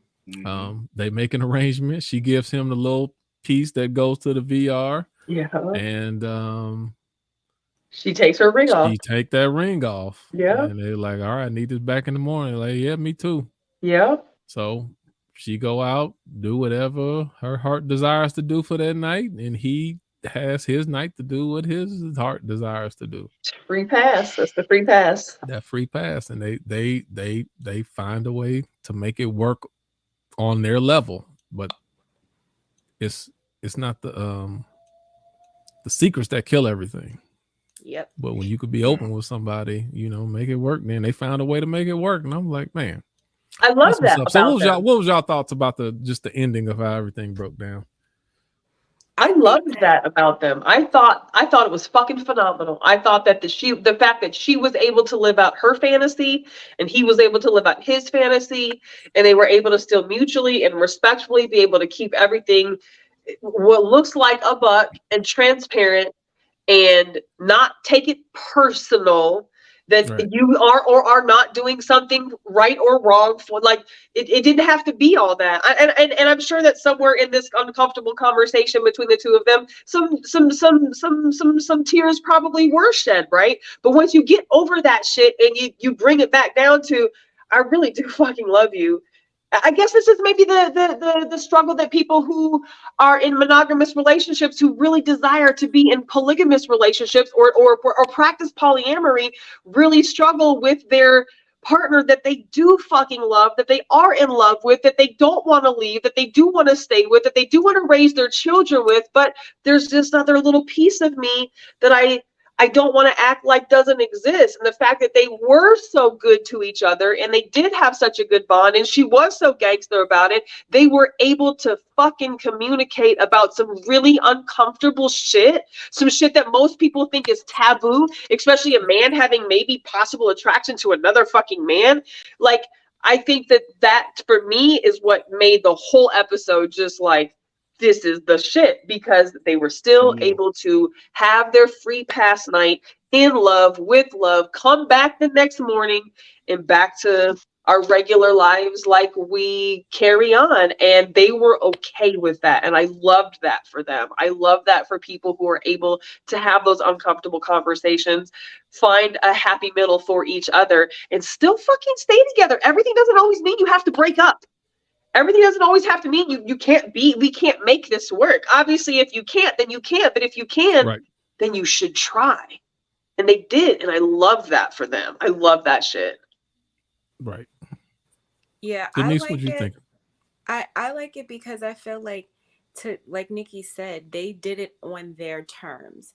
And I think the problem why he was unhappy in the relationship, because if you notice, before they exchanged the keys and did the whole thing, they seemed like they were back to their like blissful, like in loveness, like how they engaged with each other, how they kissed each other, how they looked in each other's eyes. They were back to that space. And I think it's because they created the relationship on their terms. And I think everybody should go into any relationship creating it on their terms and checking in from time to time to see if they need to revisit those terms and make adjustments. Because maybe in the beginning things were fine and it worked with them just doing their little monogamous in love, it's just me and you fucking thing, and it was great. And then eventually they needed something more. Life happens. I remember one time when I was in my long-term relationship, I was going through all this grief, and I was like, dude, I can't do it. Like, if you need to go out and like have sex with someone else, like, I give you permission, because I don't know when I'll ever be in that space again. He didn't want to do it, But it was just like, why would I hold him back when I know I can't? I'm just not in that space. Isn't that a little bit unfair? So it's just like, this person shouldn't be in a sexless situation or not be sexually fulfilled. If I can't give that to them, but I love them, then maybe I need to figure out how we can like make that happen. And I think that's what relationships are about, and healthy relationships are about, are revisiting the terms and seeing how they're working for everyone, and then making the adjustments. I think everybody needs to be like Theo. Well, and Denise, like, it really goes to look at the societal standards in which we're all held to, because how simple could we maybe have this conversation with some people, but how difficult it would be with other people. And for a lot of people, that's because so many folks, I think, are plugged into what society says you have to look like or have to be, or what love has to look like, or what's acceptable or what's not acceptable. So God forbid I feel anything outside of what society says is normal, now something's wrong with me and I can't share this, or now my partner's going to think something is wrong with me. I'm ashamed. I feel guilty. Like, what the fuck, right? But like, how common that is how common of a thread that is in a lot of marriages is they don't talk to each other. They won't have uncomfortable conversations. And that's why I literally love how Nikki, this that's why I ended. kept saying, I kept going back to, you have to make sure you're giving your partner the space to have those so many people they don't give their partners the space to be able to be open and vulnerable and tell the truth. And like, that's one of the biggest things, because if it was Danny, it wouldn't have never happened. He wasn't strong enough, he wasn't open enough, he wasn't transparent enough for them to ever make that breakthrough that they needed to make. It wouldn't have happened if it was left up to him. She had to be the person that she was in order for it to work for both of them. Right. Yeah. Joe B, What you thinking, sir? If Danny was the one, if Theo was the one who put on I feel like if Theo was the one who put on the VR, I don't think Danny, like you said, I don't think Danny would have been as strong. I don't think strong ain't even the word. I don't think he would have been as I don't think he would have been what Theo was, without me trying to find the words. Right. I agree that this was a very real life ending. This was a very realistic ending. And in true Black Mirror fashion, they didn't give us the ending we wanted. They gave us the ending that they gave us, and we couldn't be mad at it. I love that. Was the best ending I could have hoped for. I loved Especially it. from what I thought was going. It. I thought with the ending that I thought was going to happen, I was so. Yeah, when I saw her get all signed up, and she went to the bar and she took her fucking ring off. I said, "What? This is what they doing? I fucking love it!" Like, no, that was great. That was as good of an ending as I could hope for. I agree.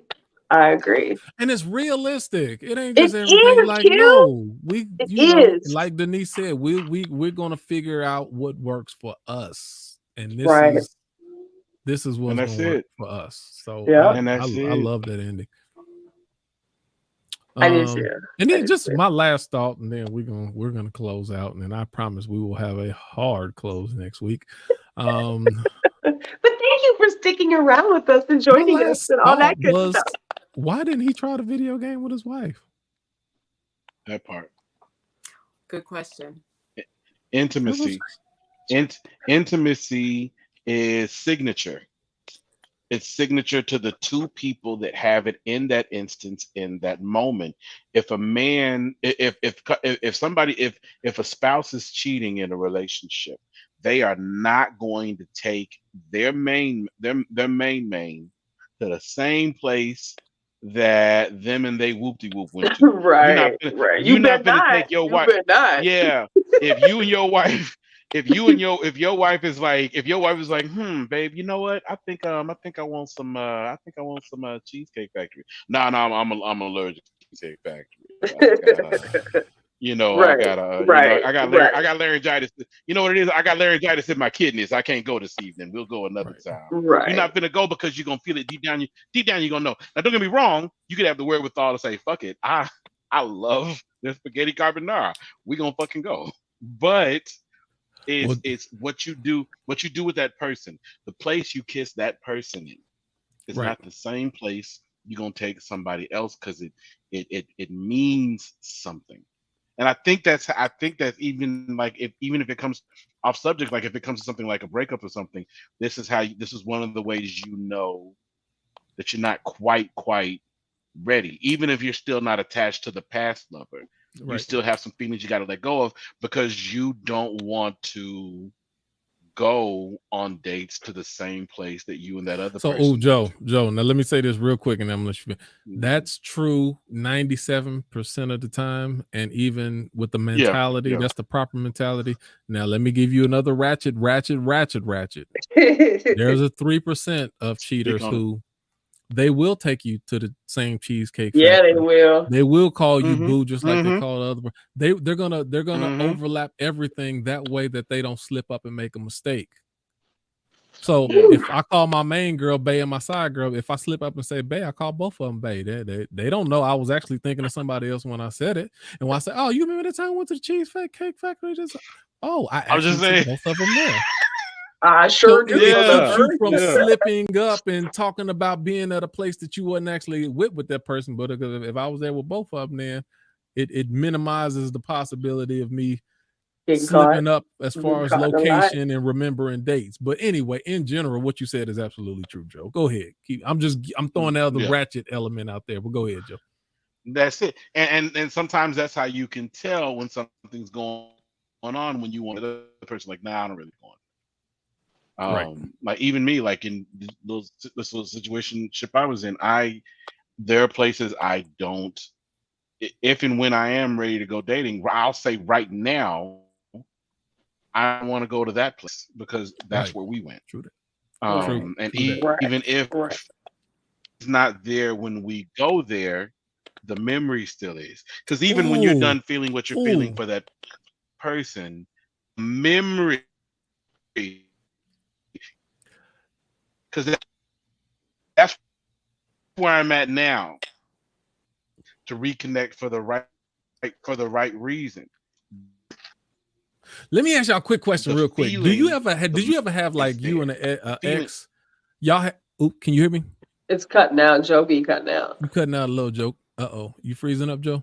Hold on one second. You freezing. Let me ask a quick question before you get this. Have y'all ever had you and your ex had a song, like this was our song, and then you feel like I can't play this song in front of my current person, even if they don't know this was our song? It just feels like it's wrong to be playing this song or let this song play in the presence of me and my current when this was me and my ex's song. Even if they don't know about it, it's just like, nah. Oh, this my jam. Like, nah, turn that. I'm like, nah, turn that song. Oh, you don't like that song? Nah, just turn the song. Just turn. It's songs I can't listen to by myself now. You know what I'm saying? It's like, because it brings that back. Skip. It's songs I'd be like, thumbs down. I don't want to hear it no more. Yeah. I'm on my Spotify. Like, nope, unheart that for right now. Unheart that for right now. Agreed. And that's my testimony. But one day that song will come on, and I'll like that song, and I'll be like, oh, yeah, that did remind me. Okay, yeah, that did remind me of that. Okay, well, what else is happening? You know what I'm saying? I'm moving towards that place. But for right now, when you in the thick of it like that, you have to disconnect from everything and then reconnect for the right reasons to the right things when you're ready.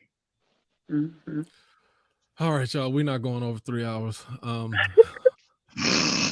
And appreciate you hanging in there, Denise. You an hour ahead of us on top of that. So you already thank you. Moved into the next day already. Thank everyone for joining us. This was a good series, and the good thing is there's other ones, and maybe next year, later down the road, we can go into another session of it. And there's still plenty others that we can talk about. But yeah, we don't have a hard close next week. But thank everyone for their participation. Just make sure that you like, comment, share, give us your input on this whenever you may be watching it. And if you have any up and coming ideas for show topics, please let us know. We're always open to talk about new things. And that's all I got. Nikki, what else do you have? That's it. Just continue to please share the page, post to the page, give us your topics. We have a lot of fantastic conversations happening on the Facebook page on a regular basis. This is where all of our just general posts are at, where a lot of our networking, where our other Free Thinker family is at. So definitely join us on the Facebook page. The YouTube channel, of course, just hosts the videos that we shoot. Looking forward to getting back to pick a post and some of those things, but I am definitely not opposed to having more conversations about other Black Mirrors in the future. If people are like, man, this one episode y'all didn't cover, like, fuck it, we'll talk about it. Like, we're always looking for ideas. And that's been, for me, one of the coolest things about this experience is not about the show. It is totally about the point of what was written. And I think it has turned into some phenomenal dialogue the last 4 weeks. As I go back and rewatch these episodes, it is literally pure gems coming out of all of our mouths in so many different places where I was like, I don't think I ever would have even, I don't know if we would have had some of these conversations had it not been for Black Mirror being like the catalyst to us thinking in these ways. So I appreciate you for making sure that we did this thing. I appreciate you, Joe B and Denise, for like doing this every Tuesday with us. We haven't seen you guys for a while, so thank you for dedicating your Tuesdays to us the last 4 weeks. Like, this has been amazing, and it just really it inspires me, as the co-host of this show, to try to keep going that direction with these out of the box topics and ideas and conversations for us to have in the future, because I think so much progress is made from these types of experiences. So I love it, and I appreciate y'all for sharing this with us. That's what's up. Cool. Good night, y'all. Good to be here. Tuesday. See y'all next week. Have a good night.